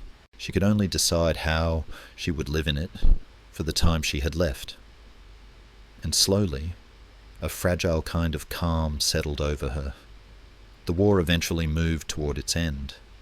The newspapers spoke of armistices and new borders. The echoes of distant cannons began to fade. Inside the mansion, the hammers grew quieter, though they never fully stopped. Some rooms were left as they were, untouched symbols of an era closed. Others received small repairs, a fresh coat of paint, a window fixed to let in more light. By the late 1910s, the mansion stood as a strange survivor of a changing world, built with money from an age of rising industrial power, standing quietly through an age of falling empires. At dusk, when the sun slipped her low and turned the rooftops the colour of old copper, the house looked almost thoughtful. A few windows glowed with warm light, while many remained dark, hiding sealed rooms and silent corridors from sight. A soft wind moved through the orchard, carrying the distant sound of a train whistle, a reminder that the world outside was still moving forward. Inside, the aging widow might be found sitting alone in a familiar chair, her cane resting nearby, listening to the gentle creak of the house as it settled for the night. A vast, tired structure holding its many secrets close, like a book that has almost, but not quite, reached its final page. You are now listening to part 11, and this part will softly follow the mansion through the post-war years, a time when the world began to heal, yet inside the endless wooden maze, the widow drifted further into solitude, reflection, and the slow, quiet unravelling of old wounds. When the war finally ended and letters carried news of armistices and returning soldiers, the world outside the mansion seemed to breathe a long sigh of relief. Factories shifted back to peacetime work, cities rebuilt their rhythm, and markets stirred with new energy. But inside the sprawling house, time moved differently. The widow, now well into her later years, rose each morning with small, careful steps, touching the walls for balance. Her desire had softened into something thin and fragile. She no longer sought to outrun spirits or guilt with frantic construction. Instead, she wanted gentleness, quiet days, quiet hallways, and rooms that felt less like puzzles and more like resting places. Yet even this softer longing carried tension within her. She wondered whether her earlier years of building in fear had shaped the house beyond repair. Some nights, as she sat in her parlour, with a single lamp burning low, she asked herself whether the mansion had grown into a companion or a cage. The internal challenges of living in such a place deepened with her age. The house was enormous. Hundreds of rooms, staircases that angled unexpectedly, doors that opened to blank walls, windows overlooking other windows. Even with the living paths kept clear, the distance between one section and another felt longer now that her steps were slower. Servants watched her carefully, guiding her when she drifted too close to the silent paths. Some areas of the mansion had begun to feel like ruins of earlier dreams, or echoes of fears she no longer wished to revisit. Dust thickened in unused corridors. Wallpaper peeled quietly at the edges in sealed rooms. The widow sometimes paused at a forgotten doorway, her fingers resting on the wood, as though trying to recall why she once needed this space. What fear it had been meant to confuse. What spirit it had been meant to shelter or distract. Inside her mind, the struggle shifted from building to remembering. She feared losing her understanding of the house's map, and deeper still, feared losing her own clarity. If the house was built to hold wandering spirits, what would happen if her own thoughts began to wander too? Meanwhile, the outside world continued its slow rise into a new age. The early 1920s brought new machines, faster automobiles, brighter streets, and a cultural shift that felt very far from the era in which the mansion had been born. Curious travellers visited California in increasing numbers, and some sought out the strange house whispered about in newspapers. They stood by the gates, peered between the bars, and tried to imagine the world behind the layered rooftops. Some thought it charming. Others thought it unsettling. Articles described it as the house that never ends, the maze of sorrow, or the widow's wandering palace. These stories were more dramatic than truthful, but they added pressure nonetheless. The widow felt the tug of the outside world each time her name appeared in print, each time a carriage or automobile paused outside the fence. Power, once a shield provided by wealth, privacy, and social distance, now felt thinner. Modernity was closing in around the mansion like a rising tide. Inside the house, shifts in power were quieter but more intimate. The older servants began to retire, leaving behind individuals who did not carry the same memories of earlier years, workers who had not seen the mansion rise room by room, who knew only its current shape, not its evolution. New hands polished old banisters, cleaned windows overlooking strange inner courtyards, and learned which floors creaked in warning. The housekeeper who had guided the household through so many years finally stepped back, allowing a younger assistant to take over. Carpenters who had served for decades grew slower, choosing to teach rather than rebuild. Their knowledge, how to follow the widow's logic, how to interpret her sudden quiet requests, passed like a fading language to those who would come after them. These changes created a gentle melancholy in the air, the sense that an era was ending and that the living memory of the mansion was thinning. The quiet climax of this entire period came one evening when the widow attempted something she had not done in many years. She tried to count. It happened in a small study near the eastern wing, a place she rarely visited anymore. She had brought a notebook with her, the same kind she used in her early years of building. Sitting at a wooden desk, she attempted to list the rooms, all the rooms, from memory. She began confidently enough, naming familiar spaces. Her bedroom, the parlour, the garden room, the north sitting room. Then she paused. Which hallway connected to the linen room now? Was the sewing room opened or sealed? Did the narrow attic stairs still exist, or had it been rerouted years ago? She closed her eyes, searching the map in her mind, a map that once stretched clearly across her thoughts like a constellation. But now it flickered, faded, shifted without her permission. Slowly, she set the pencil down. Her hand trembled. A single tear fell onto the paper. It was not the confusion that hurt her most.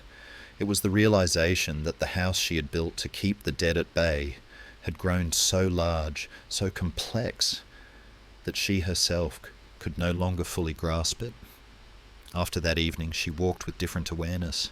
She relied more heavily on her servant's guidance. She no longer ventured into the deeper halls. The housekeeper placed additional lamps along the main roads. Workers reinforced the floors in areas she used most frequently. The widow did not ask for new rooms to be added. Instead, she ordered small repairs, small improvements, windows for more light, rugs to soften her steps, a chair placed near a window where she liked to watch the days pass. It was as if she understood that the age of constant building was over, and now the mansion must simply help her live gently through her final chapter. By the end of these years, the mansion had settled into a vast, quiet life of its own. At dusk, when the sun slid behind the orchard trees, the house appeared almost like a shadow of time itself. A few windows glowed warmly, others remained dark, holding their secrets in silence. The air smelled faintly of old wood and soft dust. Inside, the widow often sat in her favourite room, listening to the creaks of the house as it cooled in the evening, her cane resting by her chair, her thoughts drifting somewhere between memory and mist. And as night deepened, the mansion, endless, wandering, and full of closed doors, seemed to rest too, drawing long shadows across the floor, as if settling into the slow, steady heartbeat of its final years. You are now listening to part 12, and this part will gently follow the mansion through its final stretch of years before 1922, years of fading footsteps, stronger legends, and the quiet way an old house and an old woman slowly moved toward their last chapter together. In the early 1920s, the mansion stood like a long, complicated thought resting at the edge of the California landscape, its wooden skin weathered by sun, wind, and rain, its many roofs holding the dull, soft sheen of time. The orchards around it still bore fruit, though less abundantly than before, and the paths that once echoed with the steady march of workers' boots now carried fewer and lighter steps. The widow, frailer now, woke later in the mornings. She needed more help to walk, even along the familiar living paths that had been kept simple for her. Yet inside her, a small, steady desire remained. She wanted to live out her remaining days without fear. Inside the house she had poured herself into for nearly 4 decades. She no longer wished to expand the mansion. She wanted instead to understand it, to make peace with what it had become. Sometimes she would sit by a window and look out over the tangled roof lines, wondering if the house had finally confused the spirits as she once intended, or if it had simply reflected the shape of her own restless mind back at her in wood and glass. She longed for a clear answer, but clarity, like the late afternoon light, always seemed to slip away just before she could grasp it. Inside her own body had become another house with shifting corridors, breath shorter, steps slower, thoughts occasionally wandering, and she felt the gentle, unavoidable tension between wanting to hold on and knowing that nothing, not even a mansion of endless rooms, can hold back time. The daily life of the house carried new internal challenges as age settled into its structure. Floorboards had grown more flexible, sighing softly underfoot. Hinges squeaked unless servants carefully oiled them. Some rooms that had once felt mysterious now simply felt tired, wallpaper faded, curtains thin, carpets worn where feet had passed for years along the same silent lines. The staff, smaller in number, worked to keep the essential parts of the mansion warm and alive. The kitchen, the main corridors, the sitting rooms where the widow liked to rest, the few bedrooms she rotated between, when her old habit of not sleeping in the same place for too long still tugged at her. But there were entire wings now that no one visited for months, sometimes longer. Dust settled thickly on unused banisters. Cobwebs stretched across corners like quiet silver veils. Doors swelled slightly in their frames, protesting when someone finally pushed them open again. The house, in these abandoned parts, felt not only haunted by whatever stories people whispered about it, but haunted by its own sheer size, rooms that had never truly found a purpose, corridors that had existed mostly as offerings to unseen fears. The widow sensed this too. She chose not to open those doors anymore. Instead, she kept close to the small circle of rooms that felt gentle and familiar, like the last pages of a book she knew she would not read much further beyond. Outside the gates, the world of the early 1920s shimmered with a different kind of energy: jazz music, new fashions, faster cars, brighter lights in the cities, and a growing belief that the modern age had fully arrived. Against this lively backdrop, the mansion seemed like a relic, a rumour made of wood. Motor cars sometimes slowed as they passed, their drivers pointing to the strange, layered rooftops. Travellers spoke of it in hotels and train cars as that endless house, or the crazy labyrinth the rifle heiress built. Small articles still appeared now and then in newspapers and magazines, wrapping the widow's life in mystery and exaggeration. Some said she slept in a different room every night to evade ghosts. Others claimed she held nightly seances in a secret chamber. Still others insisted the house was cursed, and that anyone who stayed there too long would begin to lose their mind. None of these stories were entirely true, and yet none of them were entirely false either.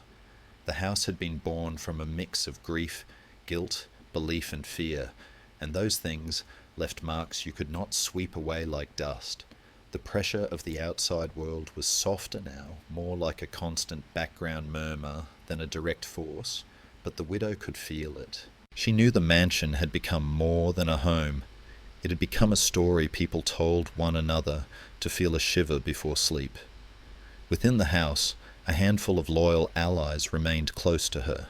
The younger housekeeper, trained by the older one, ran the household with quiet competence, making sure the widow's rooms were always tidy, her path always lit. The cook prepared gentle meals that suited her slowing appetite. A few trusted workers stayed on to maintain the most important parts of the structure, repairing a roof here, reinforcing a beam there, quietly catching problems before they grew dangerous. They respected her privacy, keeping gossip and questions to themselves. To them she was not a legend, not a symbol, but an aging woman who had been both kind and demanding, generous and withdrawn. One of them, a gardener who had come years earlier as an apprentice, now knew every curve of the paths, every shade of green in the trees that framed the mansion. He sometimes stopped his work to look up at the house and imagine what it must be like to walk its deepest halls at night, then shook the thought away and returned to trimming branches and clearing fallen leaves so the widow's view from her windows would remain soft and orderly. The gentle climax of these final years unfolded not with a quake or a fire, but with the quiet evening that slipped, almost unnoticed, into history. It was sometime in 1922, when the air carried the cool softness of a day that had finally let go of its heat. Inside the mansion, the servants moved through their routines, setting dinner, lighting lamps, checking doors. The widow, feeling more tired than usual, asked to be left alone in one of her favourite rooms, a space with a large window overlooking a patch of orchard and a section of the roofline she knew well. She sat in a carved wooden chair, her cane leaning against the arm, her hands folded in her lap. As the sun lowered, golden light spilled through the glass, catching the dust in the air and turning it into drifting, glowing specks. She watched them float, rise and fall, like countless tiny spirits with no hurry to go anywhere. Her mind wandered, not through the corridors of the mansion, but through the years. The first day she arrived in 1884, the early walls rising, the endless sound of hammers, the earthquake of 1906, the sealed rooms, the lost and found hallway, the forgotten rocking chair.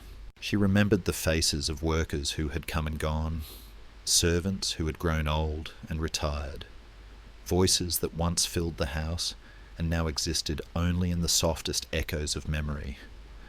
At some point, the servants noticed that the house had grown especially still. No bell rang, no cane tapped. The light in her room burned steadily, but there was no movement behind the window. When they entered, they found her sitting as if simply resting, her head slightly bowed, her features calm. The lines of worry that had once etched themselves into her expression seemed gentler now, smoothed by the quiet of that final moment. She had slipped away softly, her last breath taken in the house she had built out of sorrow, fear, belief, and a strange kind of love. There was no thunder, no crash, no whispering chorus of invisible voices, just the silence of a room that had held a life for many long years, now holding only the memory of that presence. The result of that gentle ending rippled out through the mansion in ways that were invisible but deep. The workers moved more carefully, speaking in lower voices as they carried out necessary tasks. News spread to relatives, to lawyers, to those who had once wondered what would become of the house when she was gone. Decisions would be made in the months and years after 1922 about ownership, preservation, and purpose. Some would want to protect the mansion as a curiosity. Others would see it as a burden, a sprawling puzzle of maintenance and cost. But in that first night after her passing, none of those choices had arrived yet. The house simply stood, vast and still, under a sky filled with quiet stars. Lamps were extinguished, one by one, leaving only a few faint glows in distant rooms. The corridors, both living paths and silent paths, settled into a deeper hush than they had known in many years. Outside, the orchard trees swayed lightly in the night breeze, their leaves whispering against each other. Inside, staircases that had carried restless feet now held only the memory of movement. Sealed doors remained closed, but whatever weight they had carried seemed somehow lighter, as if the house had exhaled at last. In one of the upper windows, a curtain moved slightly in the open air, then stilled. And as darkness gathered fully around the mansion, its many roofs and windows melting into a single shadowed shape, the great house seemed to fall into a kind of sleep of its own, a long, deep rest after decades of building, shaking, changing, and waiting in the quiet between the living and the dead. You are now listening to part 13, and this part will gently follow what happened to the mansion after the widow's passing in 1922, how myths deepened, how memories settled into the walls, and how the great wooden labyrinth entered a new, uncertain chapter without the one person who had understood its strange heartbeat. When the widow's final breath faded into the stillness of that quiet room in 1922, the mansion did not collapse into grief nor burst into chaos.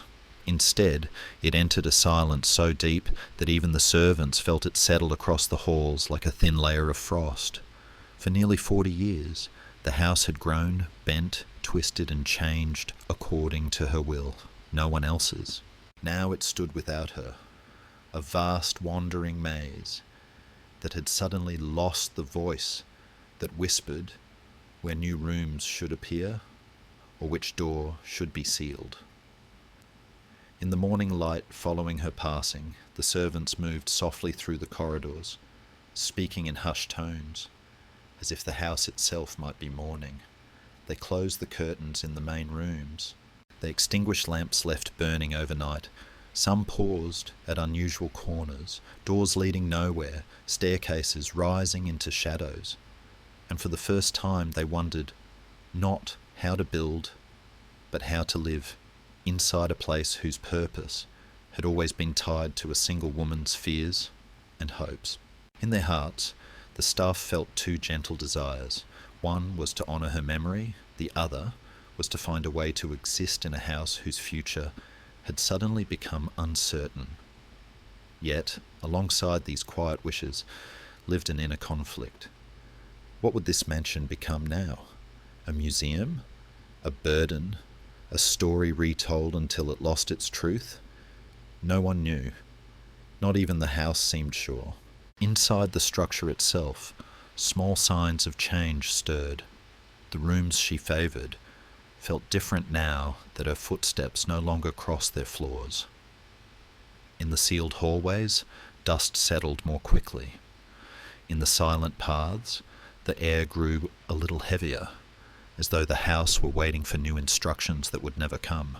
Some doors, ones she always kept locked, now stood unlocked as workers tried to understand the scope of the mansion they would eventually need to document and care for. The deeper they ventured, the more they found.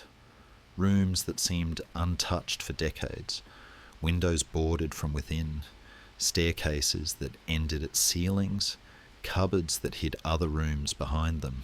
The mansion revealed itself slowly, like a shy creature stretching out after a long sleep. And in each forgotten chamber, the workers felt the lingering trace of her decisions, not the presence of ghosts, but the presence of her mind, her grief, her patterns. It became clear to them that the house was not just strange, it was deeply personal. It was her memory made visible, her sorrow made solid, her beliefs shaped into walls and floors.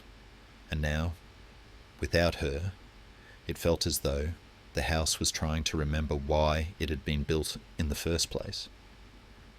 Beyond the gates, the outside world was already reacting. News of her death spread quickly. carried by newspapers and whispered through small-town streets. Reporters arrived almost at once, hungry for a final chapter to the legend of the endless mansion. They crowded at the gates, peering through the iron bars, hoping to glimpse her room or the sealed corridors that had inspired so many rumours. Some wrote respectful pieces about a lonely heiress and her remarkable home. Others leaned into sensational tales, haunted rooms, cursed staircases, ghostly footsteps. More people arrived each day, drawn by curiosity or a desire to stand near something they had never fully understood. The pressure of the outside world tightened now, not around the widow, but around the house itself. Decisions would need to be made. The mansion could not remain in silence forever. Relatives, lawyers, and caretakers began discussing its future, flipping through documents, and weighing what was practical against what was possible. Should it be sold, preserved, torn down, or open to the public, allowing strangers to walk her corridors once meant only for the widow and her imagined spirits? This uncertain future hung over the mansion like a low, unmoving cloud. Within the house, small groups of people, servants, long-time workers, and a few trusted relatives continued to move gently through the rooms, not yet ready to disturb the patterns the widow had lived by. These people became the mansion's temporary guardians. The housekeeper kept the essential rooms clean, though each action felt heavier without the familiar rhythm of preparing for the widow's daily walk. The gardener tended the orchards quietly, as though one wrong movement might break the delicate hush that still clung to the estate. The older carpenter, who had worked with her for nearly 30 years, helped measure and map the structure so that others would understand its strange layout. Though none of them were mediums or believers in curses, they felt a kind of reverence as they worked. They were not just preserving a building, they were preserving the story of a woman who had lived so deeply inside it that the house now felt like her shadow.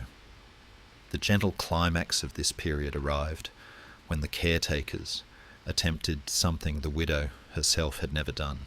They tried to count the rooms with candles, notebooks, and careful steps. They began in the front wing and moved slowly from space to space, marking each door, each corner, each stair. But the house resisted their efforts in its own quiet way. Rooms looped into rooms, hallways doubled back without warning. Some ceilings felt lower than they should. Measurements contradicted each other. Doors appeared that had not been noticed the day before. By the end of the long attempt, the caretakers were exhausted, confused, and humbled. Their count did not match earlier counts or later ones.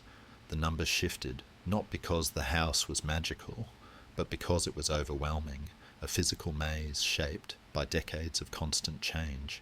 Standing in one of the central halls, after the failed attempt, the housekeeper whispered, "It's like trying to count memories." And in that soft moment, everyone present felt that the house was not meant to be measured in numbers at all, but in stories. As the months after her passing passed quietly, the mansion settled into a strange kind of stillness. No new rooms were added, no walls were moved. The rhythm of hammers and saws that had echoed for nearly 4 decades disappeared completely, leaving only silence, footsteps, and the occasional soft groan of old wood adjusting to the cool night air. At dusk, when the light slipped across the countless windows, some glowed faintly from caretaker lamps, while others remained dark, hiding rooms no one had touched yet. The orchard trees rustled softly, brushing their leaves against the house's edges like a gentle farewell. And when night finally wrapped itself around the mansion, its wooden silhouette seemed to blend into the sky, dissolving into shadow. Inside, the halls were calm, the rooms quiet. The house no longer waited for instructions. It no longer braced for new staircases or shifting walls. It rested, it remembered. And in the gentle stillness of those hours, the great labyrinth felt like a sleeping giant, holding secrets holding memories, holding the echo of the footsteps that would never again cross its floors. You are now listening to part 14, and this part will gently explore the early legends, misunderstandings, and quiet arguments that began to grow around the mansion in the years just after 1922, when people tried to explain what it all meant and found only more questions waiting in the halls. In the months following the widow's passing, the mansion stood like a closed book that everyone wanted to open, each person sure they already knew what story was written inside. Some said it was simply the work of a lonely, eccentric woman with too much money and too much time. Others insisted it was a house built by fear of ghosts, fear of guilt, fear of the dead who followed her from battlefield to battlefield, even though she had never stepped onto one herself. A few, more gentle in their thinking, believed it was not madness at all, but grief trying to give itself a shape it could walk through. Each version of the story carried a quiet wish. People wanted to believe they understood her. They wanted to fit the strange house into a simple tale. But as caretakers and relatives moved through the corridors, they discovered that the mansion refused to be explained quickly. It was too big, too layered, too full of choices made on nights no one else had shared. And so as the world outside rushed forward into the bright, noisy years after the Great War, the house at the edge of the orchards remained wrapped in slow, thoughtful uncertainty. Inside, the tension between truth and rumour lived in every room. Some servants who stayed on after 1922 remembered how the widow had walked the halls with a lamp, how she had changed plans at the last moment, how she had asked for staircases that went nowhere and doors that opened into walls. They knew her as a quiet, careful woman, kind in small ways, strict in others, always carrying an invisible heaviness. When visitors, lawyers, or curious relatives asked them, was she mad? They hesitated. They remembered the grief in her eyes, the way she paused in certain rooms as if listening, the way she sometimes avoided direct questions about why she built as she did. It did not feel right to call that madness, but it did not feel simple either. The staff faced an inner struggle of their own, to protect her memory or to explain the house in a way the outside world would accept. If they told the truth, that even they did not fully understand, would anyone be satisfied? Outside pressures shaped the story in sharper ways. Journalists wanted headlines, not nuance. Spiritualists wanted proof of their beliefs, pointing to the endless rooms as evidence that the dead had walked there. Skeptics wanted to laugh, seeing it as a monument to foolish superstition. Neighbours, tired of rumours, just wanted an answer they could repeat at dinner tables.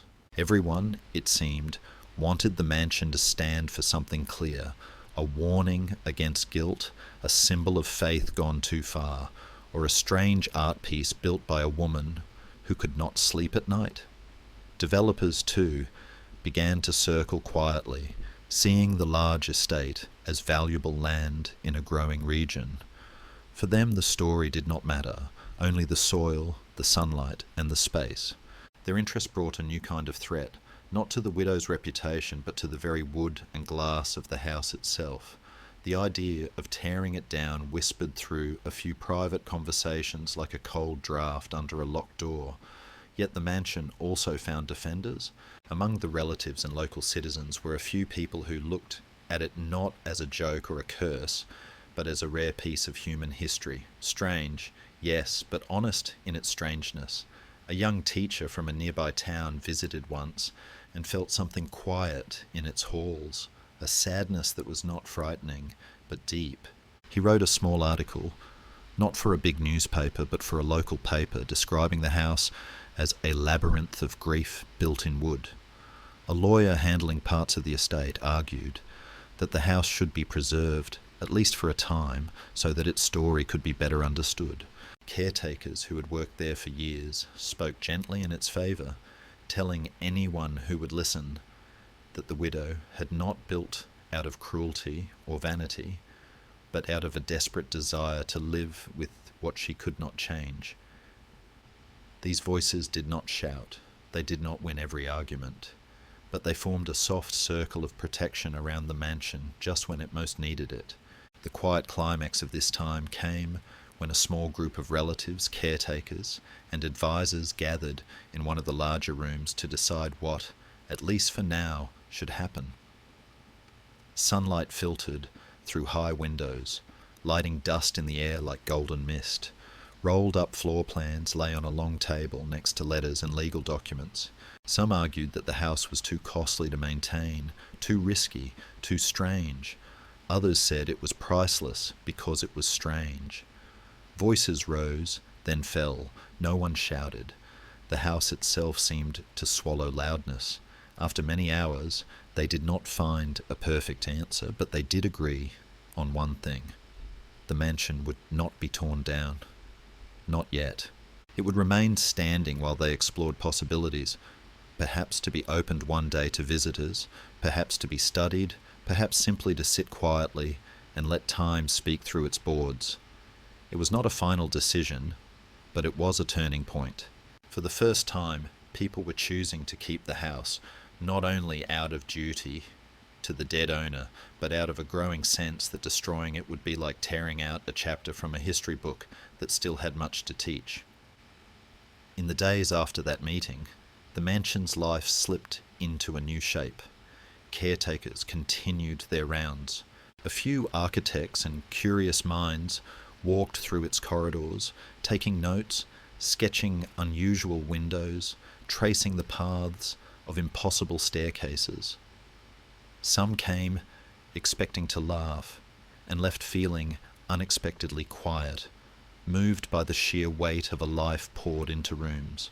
Others came seeking proof of ghosts and found instead the more human haunting of regret and longing, trapped in patterns of wood and glass. The result of all these small encounters was that the mansion's reputation grew more complex. It was still called cursed, still called haunted, but now it was also called mysterious, tragic, and strangely beautiful. At night, under the wide California sky, the house stood as it always had, but the feeling around it was subtly different. No lamplight moved from window to window in the hands of a solitary woman anymore. Instead, a few steady lights glowed where caretakers stayed, watching over what she had left behind. The silent paths stayed dark, holding their secrets. The living paths remained gently lit. The orchard trees shifted in the breeze, touching their leaves against the aging walls.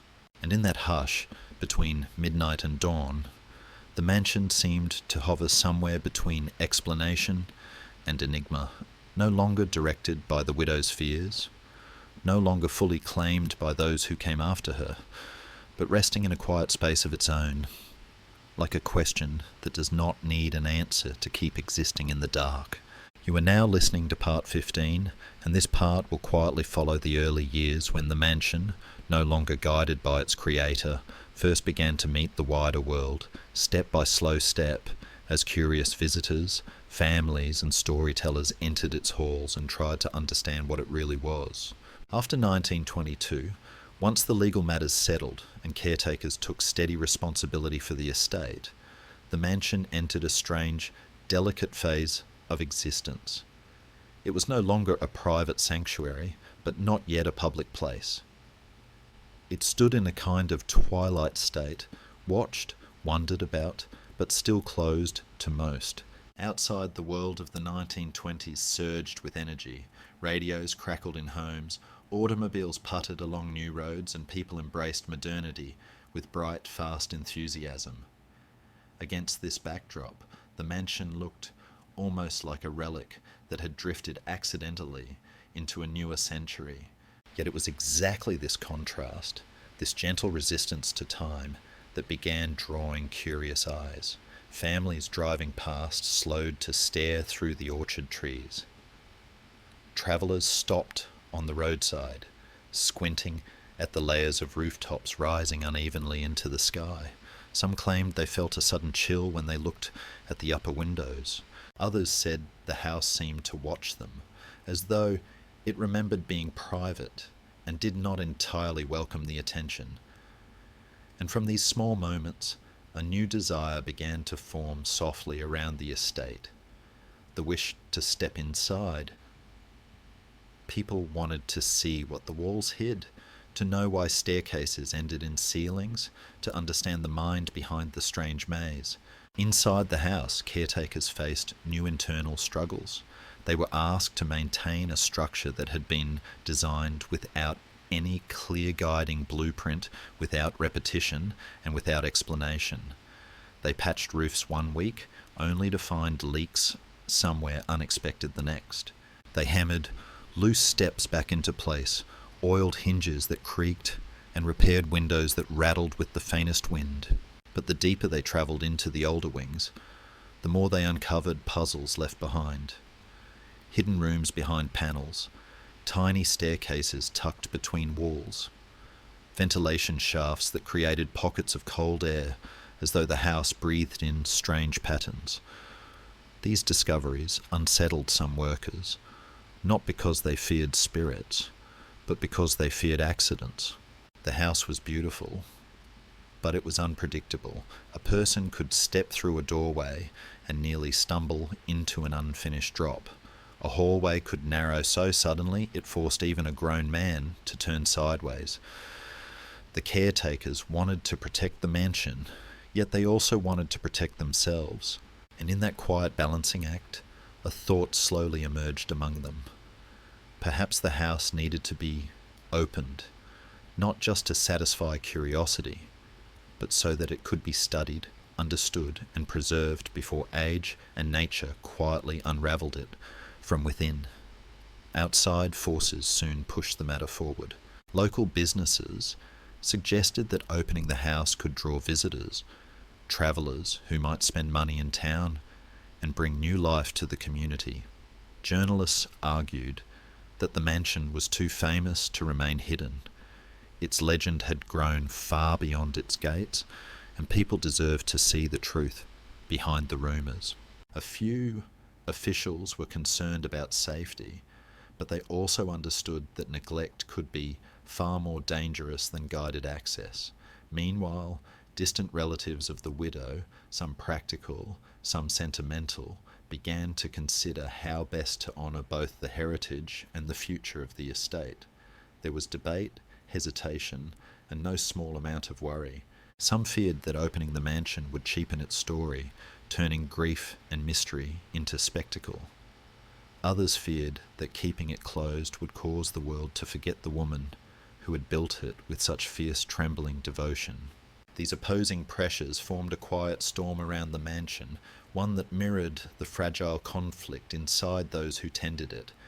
How do you protect something meant to be hidden, yet too extraordinary to keep unseen? In these years of uncertainty, the house found unexpected allies, people who saw in it not superstition or strangeness, but a rare kind of human truth. A historian visited one afternoon, walking slowly through the orchard paths before approaching the gates. He was not interested in ghosts. He wanted to understand the architecture of grief, the layers of meaning in every peculiar room. His gentle observations helped caretakers realize that the mansion was not merely odd, it was important. Soon after, an architect with a quiet, thoughtful manner arrived to sketch the house. He traced the curves of staircases, the patterns of windows, the rhythm of rooms built atop older rooms. He did not laugh at the design. He admired its honesty. And with each visitor like this, the caretaker's confidence grew. They began to see a future in which the mansion could stand not as a curiosity, but as a story, one that people might learn from instead of mock. The soft climax of this chapter came on a day when a small group, relatives, caretakers, and local leaders, gathered in the front hall to test an idea. What if they offered a guided walk through just a few rooms, simply to see how it felt? They lit lamps, swept the floors, opened a handful of doors, and let in a tiny group of guests. The visitors moved slowly, whispering, not out of fear, but out of awe.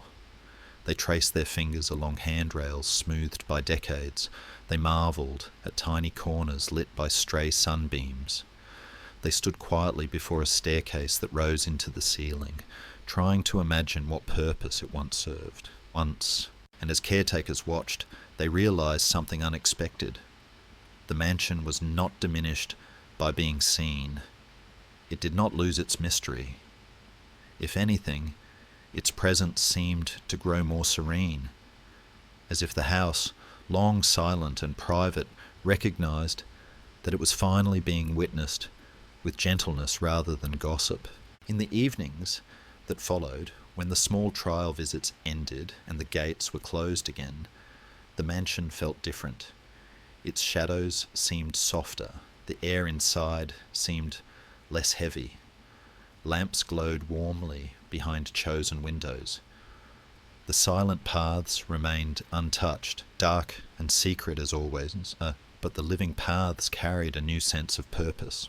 And outside, as twilight settled over the orchard and the roofs of the sprawling house melted into the darkening sky, it felt as though the mansion was slowly stepping out of its old solitude, not entirely, not all at once, but gently, like a long closed door easing open into the night.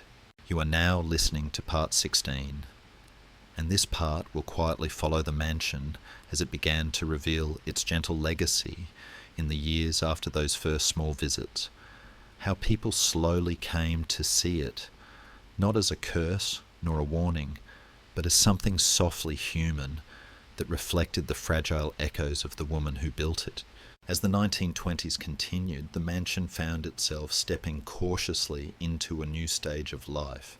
It was no longer only a private labyrinth, and not yet the fully opened landmark it would one day become. Instead, it existed in a delicate balance, partly observed, partly hidden, like a story retold in whispers, but not yet written down. The caretakers walked its floors with renewed purpose, their lanterns casting gentle golden circles of light on walls that had once known only the widow's singular footsteps. They tended to the rooms chosen for early visitors, brushing away dust, tightening loose railings and placing chairs carefully where the late afternoon sun would soften the spaces. And as they worked, a quiet desire took shape in their hearts. They wanted people to see the house the way they themselves had begun to see it. Not a monument to fear, but a monument to feeling. They hoped visitors would not mock the odd angles or call it madness, but understand that every strange turn had once been a way for a lonely woman to keep breathing through her grief. Yet beneath that hope, a tension lived within them. What if people misunderstood? What if the house, exposed to curious eyes, became nothing more than a spectacle instead of a story? They moved through their tasks with equal parts pride and apprehension, knowing the mansion's next chapter depended on the world's willingness to approach it gently. Inside the mansion, new internal challenges began to show.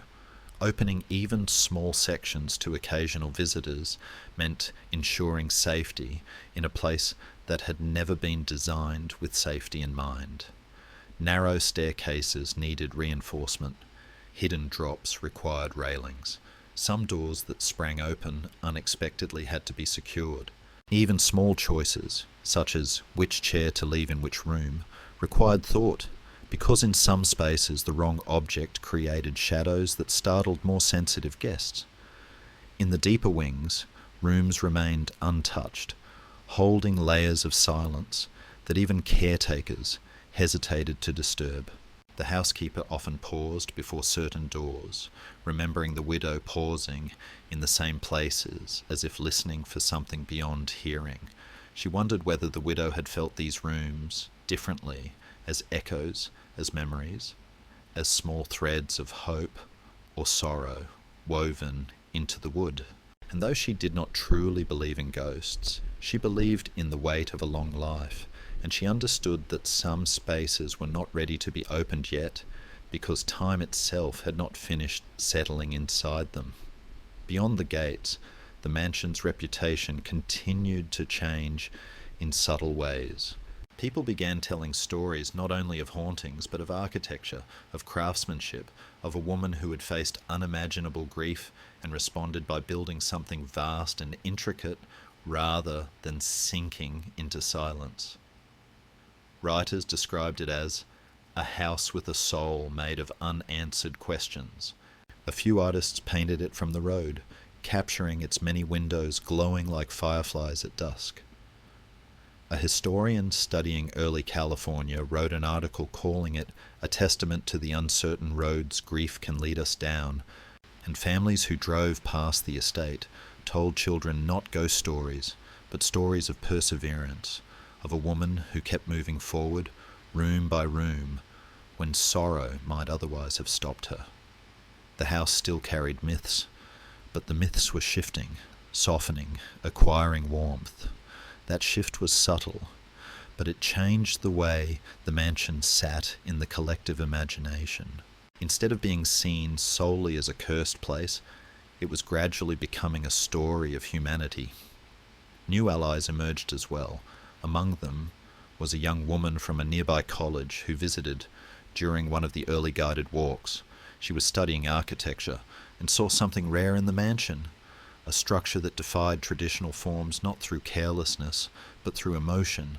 She returned several times, sketching details of unusual windows, taking notes on stairways that twisted away from logic, and listening to caretakers describe the widow's habits.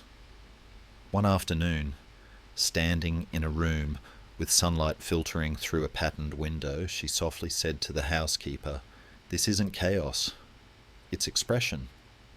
Her words lingered. They offered a new lens, one the caretakers found themselves returning to again and again.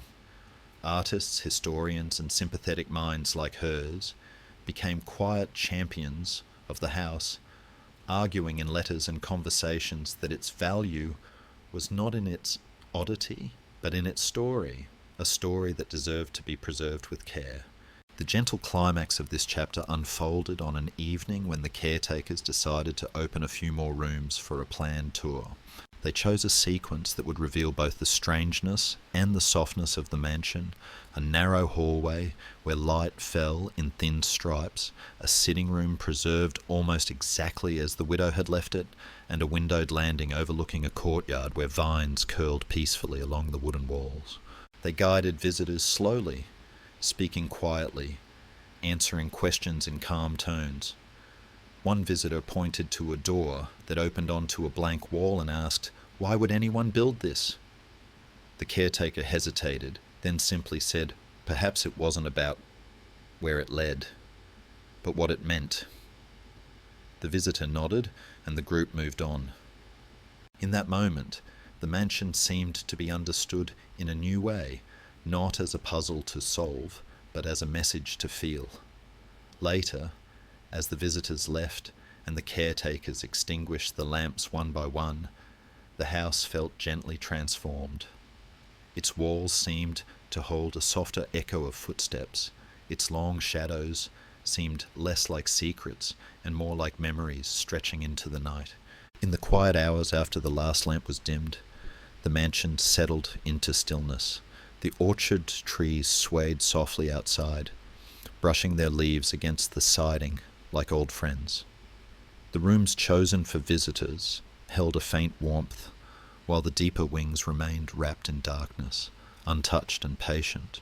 At the edges of the house, shadows lengthened like slow-moving tides drifting across floors where no one walked anymore.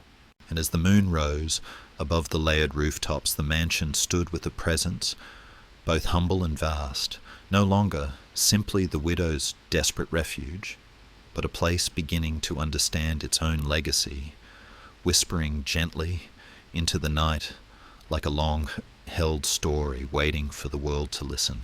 You are now listening to part 17, and this part will drift softly through the quiet arguments and gentle disagreements that began to form around the mansion, the 5 great questions that historians, believers, skeptics, and caretakers could never fully answer, no matter how many times they walked its halls or traced its walls on paper.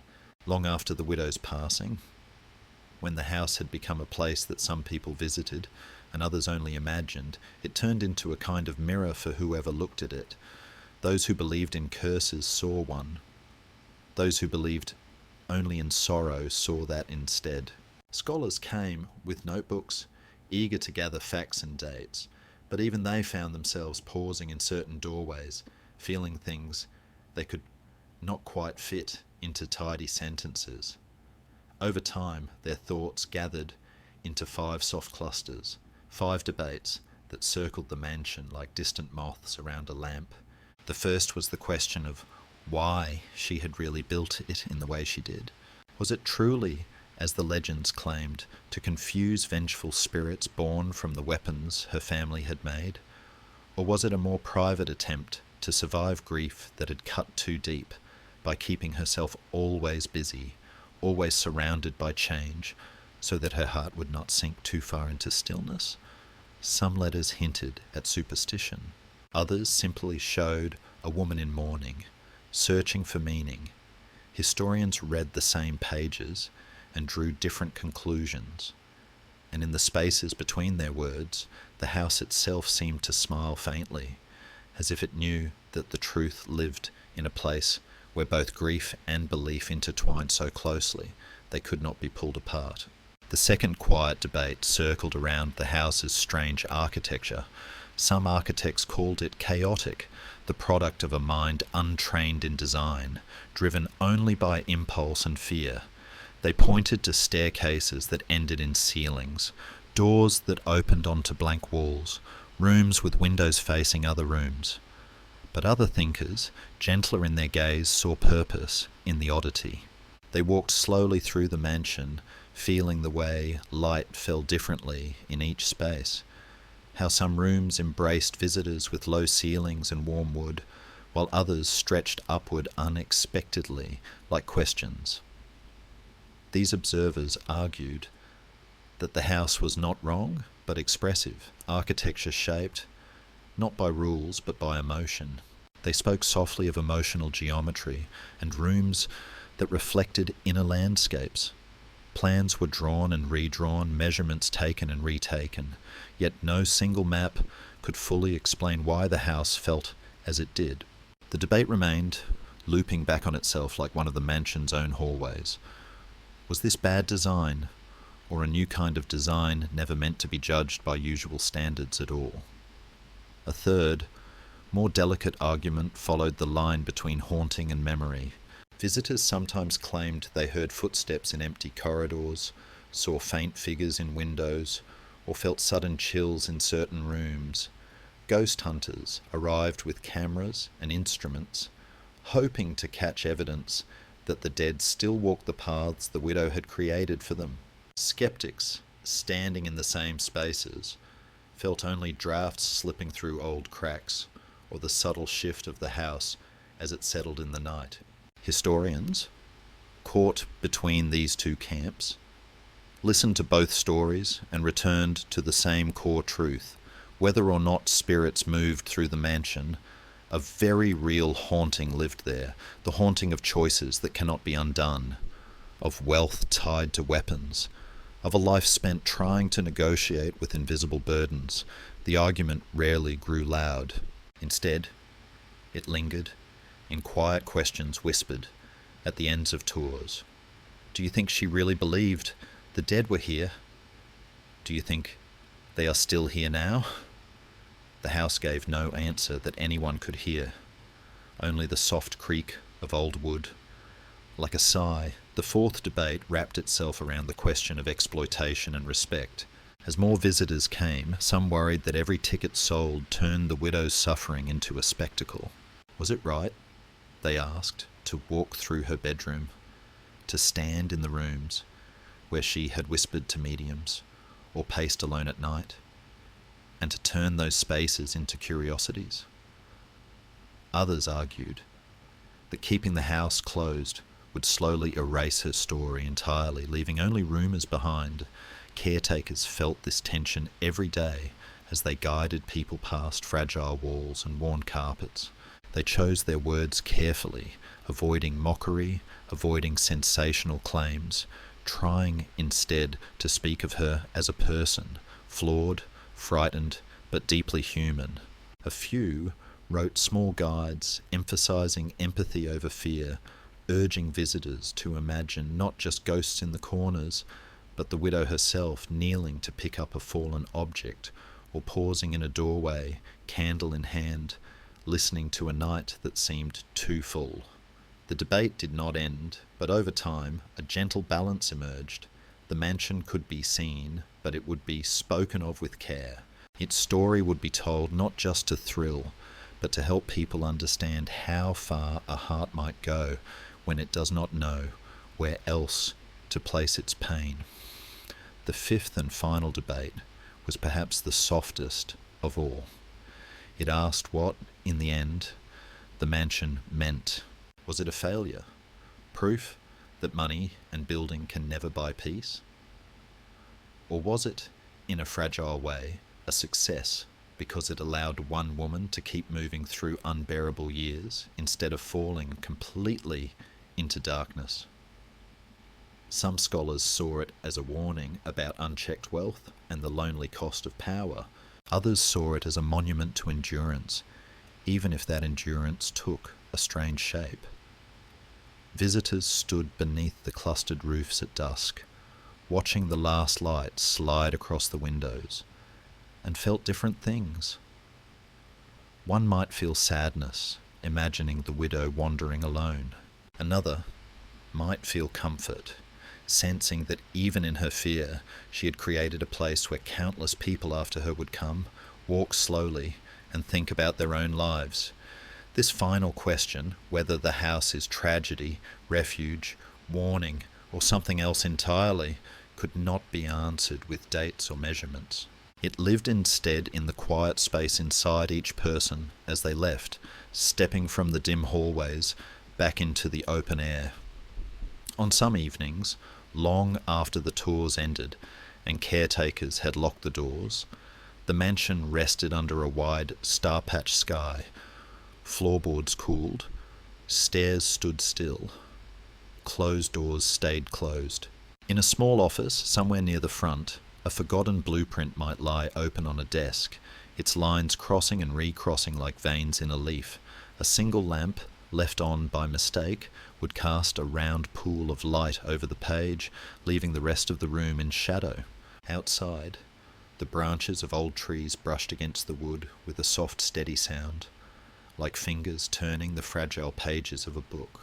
And there, in that hushed space between paper and wall, question and answer, the mansion seemed to breathe, not as a curse, not as a miracle, but as a quiet, enduring echo of one human life, spread out in countless rooms beneath the patient, watching stars.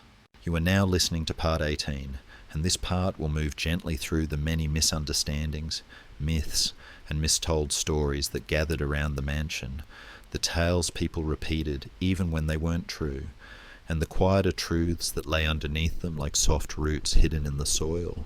As the years passed and more visitors walked the winding paths and narrow staircases, the mansion became a magnet for misunderstanding.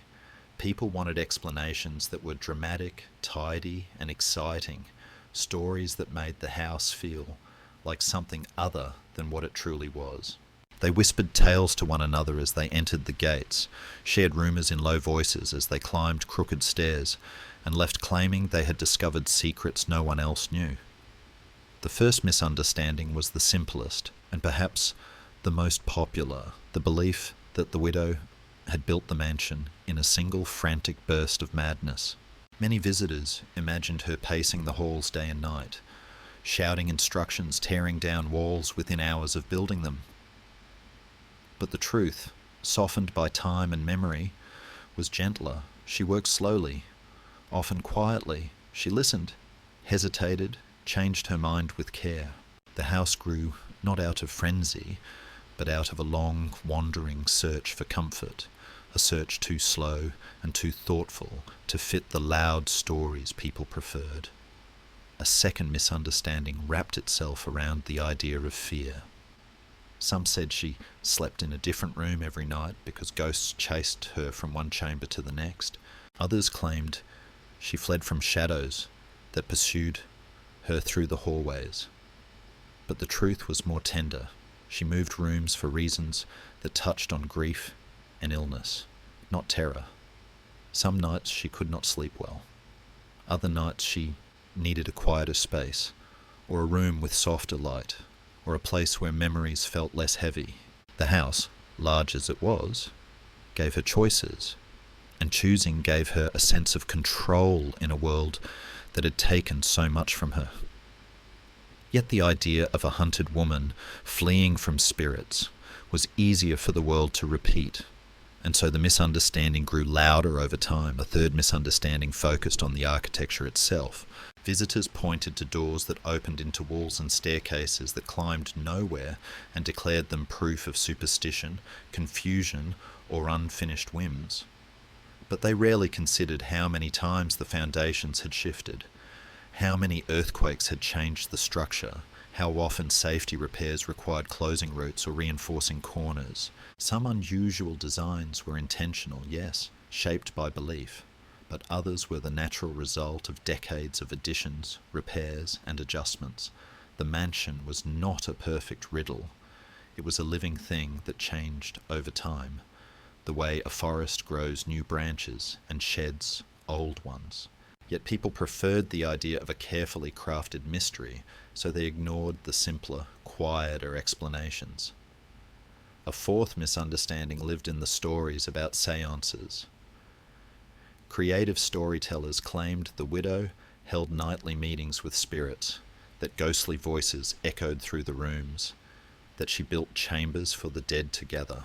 But there was no reliable evidence of nightly rituals, no journals describing detailed conversations with the other world. What did exist were letters and notes filled with sorrow, regret, worry, and the need for guidance. Whether she sought comfort from mediums because she truly believed in spirits or because she simply needed someone to talk to, that was not for outsiders to decide. Yet many visitors preferred the version where she stood in dark rooms calling to invisible souls. It made the mansion feel magical, frightful, or theatrically haunted, depending on who told the story. The truth was softer, a grieving woman seeking reassurance in a world that often failed to offer it. The fifth misunderstanding, and perhaps the deepest, was the belief that the mansion was cursed, that anyone who stepped inside would feel its curse settle on their shoulders. Some people insisted that misfortune followed those who lingered too long. Others feared that touching certain doorknobs or stepping on certain floors would bring bad luck. But for the caretakers who lived and worked there every day, the house was not cursed. It was simply vast, old, and full of echoes. They felt its weight, yes, the weight of its history, the weight of its silence, but not a curse. To them, the mansion was a place built by a woman who had carried too much sorrow for too long. If the house felt heavy, it was because she had poured her burdens into its walls, and burdens, unlike curses, do not spread like smoke. They simply linger until someone understands them. Inside these heavy misunderstandings lived quieter truths that many visitors missed. They missed the gentle craftsmanship of the workers who shaped each beam by hand. They missed the careful thought behind small design choices, windows positioned to catch certain kinds of light, rooms built for moments of rest rather than fear. They missed the tenderness with which the widow sometimes walked the halls, touching the wood as if thanking it for holding her together. They missed the quiet human struggle behind the architecture, a struggle not of ghosts, but of heart. And because these truths were subtle, and because subtlety rarely spreads as fast as dramatic tales, the misunderstandings grew louder in the world beyond the orchard gates. Yet the mansion did not argue with the stories told about it. It simply stood, patient and unmoving, letting visitors believe what they wished. In the late evenings, after the last footsteps faded and caretakers extinguished the final lamps, the house returned to its deep, familiar stillness. The silent paths remained untouched. The living paths cooled gently. Dust settled softly in forgotten corners. And outside, the moon drifted slowly above the rooftops, its pale light brushing against mismatched towers and quiet windows, as though the night itself understood what so many people had missed, that the mansion was never truly cursed, only misunderstood. And in that moonlit hush, the old house seemed to breathe, not in anger, not in sorrow, but with the soft, steady patience of a place waiting for someone, someday, to finally see it clearly in the dark. You are now listening to part 19, and this part will softly follow the mansion as it drifts out of its own time and into stories, films, books, and late-night conversations, how it became less just a place on a map and more a recurring figure in the imagination of people who would never walk its halls themselves. Long after the widow's footsteps faded from its floors, the mansion remained rooted in California soil, but its shadow began to stretch much farther than its orchards. It slipped quietly into the world's imagination, one whispered story at a time. Riders who had never stood beneath its layered roofs heard about a house that never stopped growing, a woman who never stopped building, and rooms that led nowhere. Filmmakers read the same rumours and saw images in their minds, long corridors lit by single bulbs, staircases vanishing into darkness, windows glowing in the night like watchful eyes. Comic book artists, novelists, radio dramatists, each in their own way, looked at this single real house and saw a doorway into their own stories. The mansion became, without ever moving, a kind of travelling symbol. People far from California, people who might never set foot in the United States at all, gradually came to know of a house that is like a maze built by grief.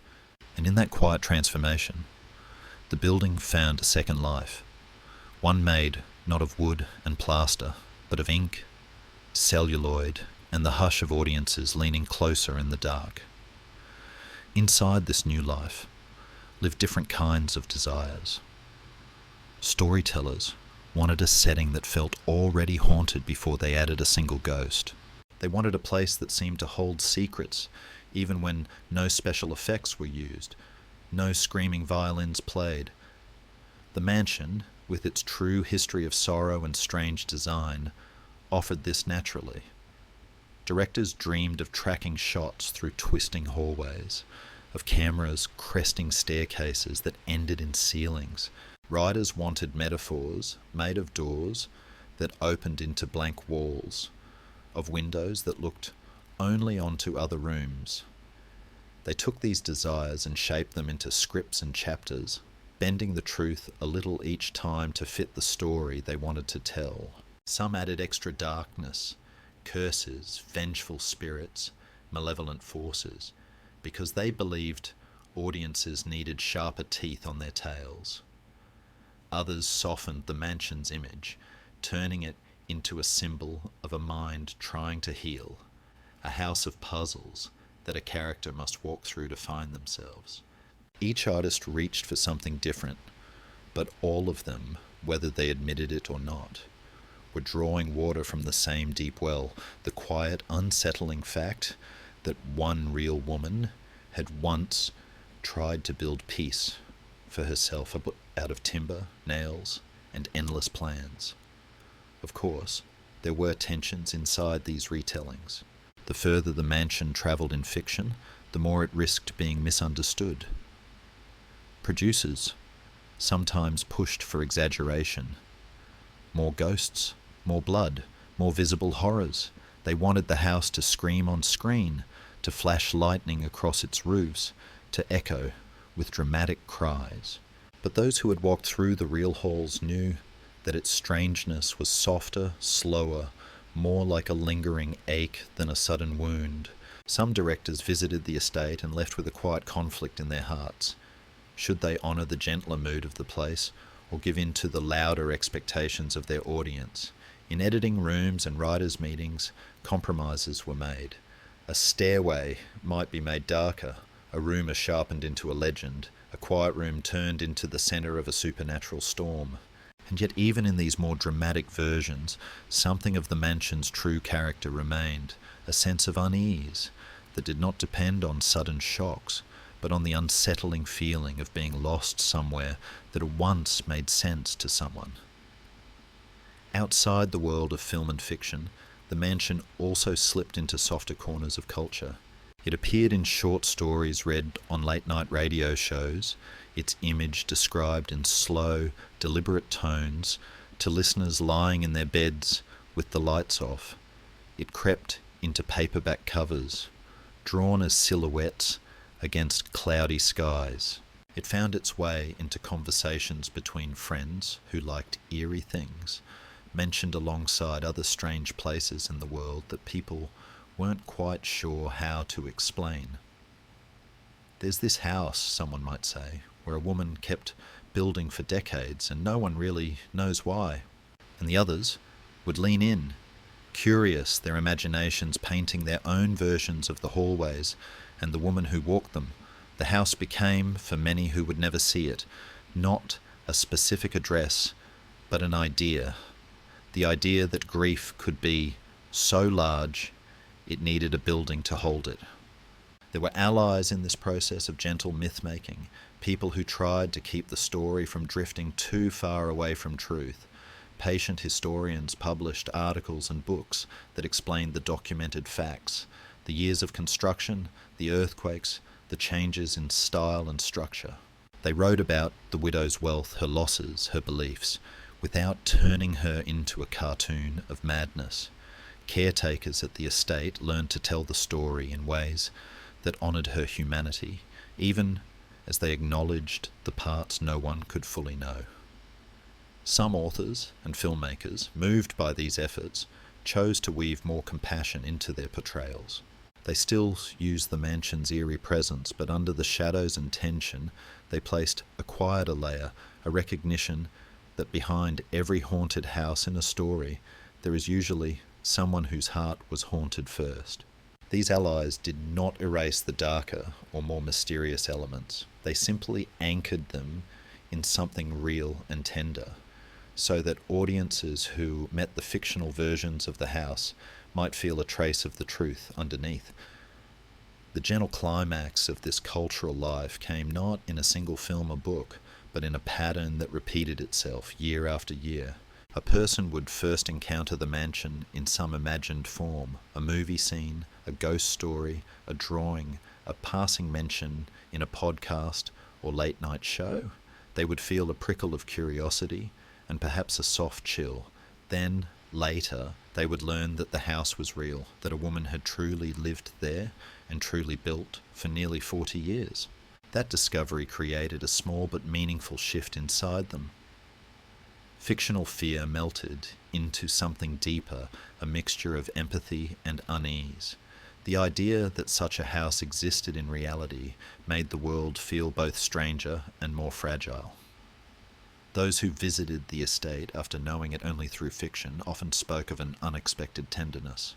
They expected a horror set, but instead found worn wood, filtered sunlight, and the lingering human-scale sadness of a home that had tried very hard to keep someone safe from feelings that could not be fully walled off. Over time, the mansion's presence in culture became layered the way its rooms were layered in space. There were the loud stories, the haunted house tales with churning music, sudden apparitions, and corridors full of theatrical terror. Beneath those were quieter depictions, essays, thoughtful films, reflective novels, in which the house appeared as a place where characters confronted their own grief, guilt, or fear of the unknown. And beneath those lay the real house, aging gently, boards settling, dust swirling in sunbeams, still standing where it had always stood. People continued to talk about it, to argue about what it meant, to use it as a metaphor when they needed an image for unresolved sorrow or tangled thoughts. The mansion, without trying, had become a symbol of how we build around our pain, of how our inner mazes sometimes spill into the outer world, of how places can remember what people forget. And so on many nights in many different cities far from the actual estate, someone sat in a cinema seat or curled up with a book and encountered a version of that house, maybe not named directly, maybe only hinted at, but present in spirit. They watched a character climb a staircase that ended in darkness, or open a door to find only a wall, and felt a familiar, quiet unease. They might not have known the real address or the real name of the woman who inspired it all, but in their own hearts they recognized something.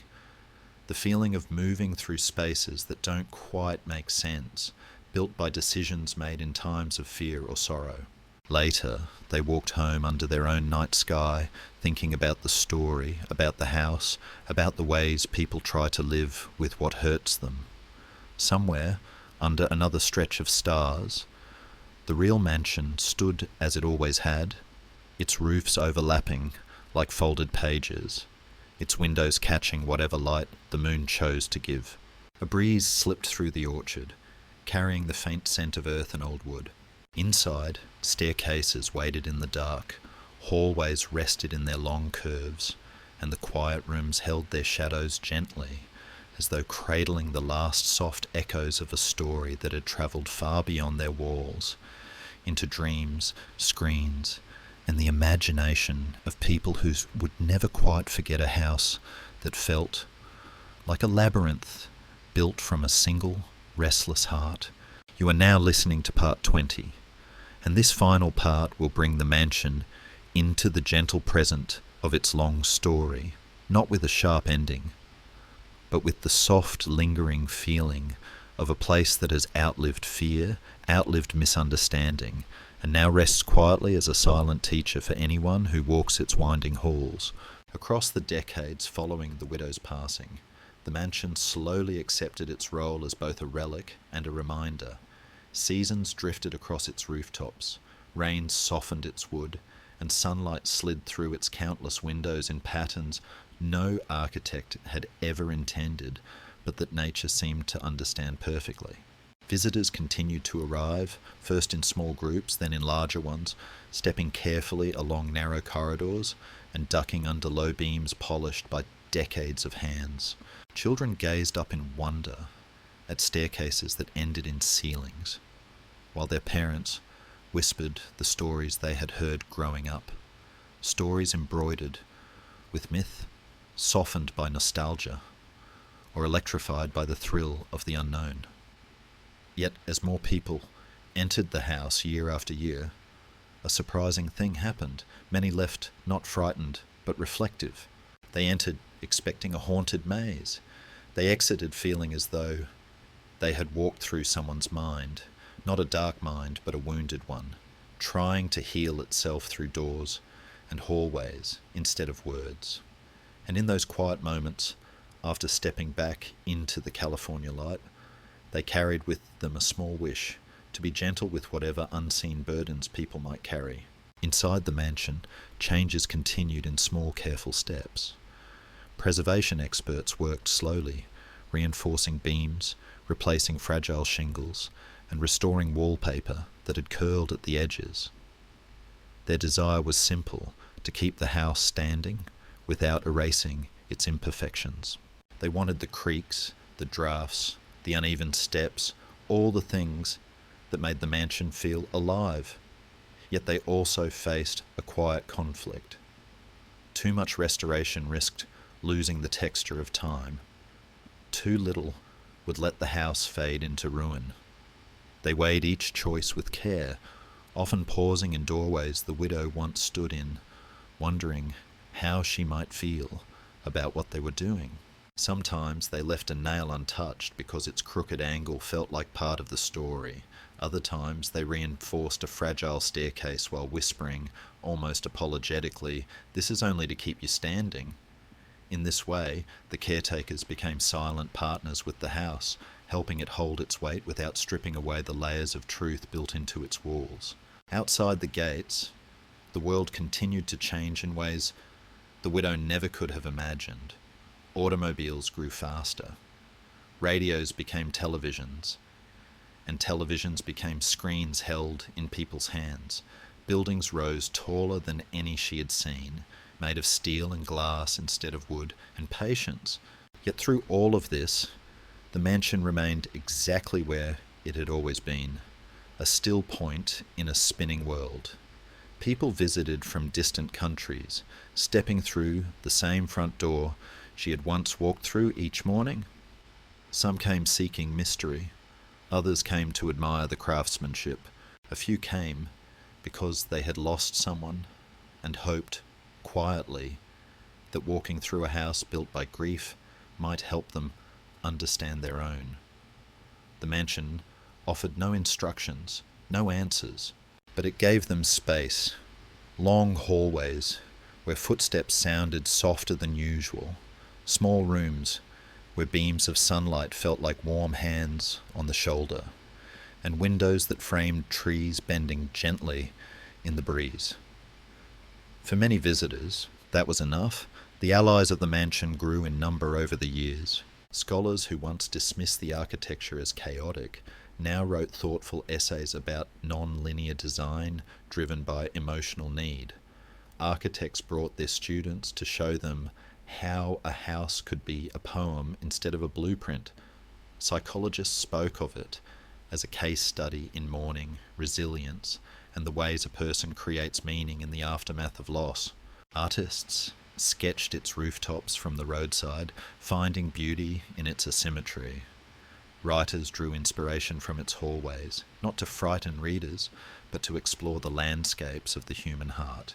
And caretakers, old and new, continued to walk the living paths each morning, touching the railings, dusting the corners, listening to the house, the way a doctor listens to a patient's breath. They did not believe the mansion needed silence to survive. It simply needed gentleness, and so they gave it that year after year. The quiet climax of this final chapter unfolded not in a single moment, but in many small ones. Visitors climbing the winding stairs and pausing midway because they suddenly felt the echo of something tender. A historian closing her notebook after realizing that some questions could not be answered by facts alone. A caretaker turning off the last lamp at night and feeling the house exhale softly as though settling into sleep. Each person left behind a faint trace of understanding, layering the mansion's legacy with new meanings that drifted gently over the old ones. Over time, the building became less a monument to fear and more a monument to the quiet ways people survive what they cannot fully explain. And now when night falls over the estate and the orchard trees whisper with the wind, the mansion rests beneath the wide California sky like a memory made solid. Its many windows reflect the dim starlight. Its roofs rise and fall like the surface of a sleeping sea. Inside, the silent paths keep their secrets. The living paths hold the footsteps of caretakers and visitors. And the sealed rooms, those strange time capsules of emotion, sit quietly in the dark, neither threatening nor calling, simply existing. In one of the upper halls, a draught slips through a crack in the wall, stirring a curtain just slightly. In a small corner room, the moonlight falls on an empty chair, and somewhere deep within the house, the air cools over floorboards that once knew the widow's careful steps. There is no grand ending here, no sharp closing of the story, because the mansion itself has never ended.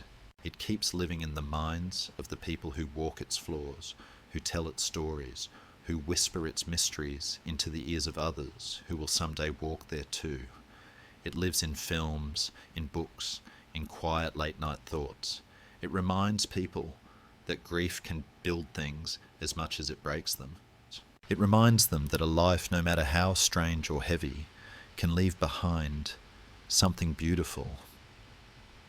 And in the stillness of its long, deep nights, the mansion stands with the calm dignity of a place that has outlasted misunderstanding, outlasted fear, and outlasted the hurried judgments of the world. Outside, Under the silver glow of the moon, the orchards breathe softly. Leaves move like gentle hands brushing through the air. The house casts long, delicate shadows on the ground, stretching quietly toward the edges of the night.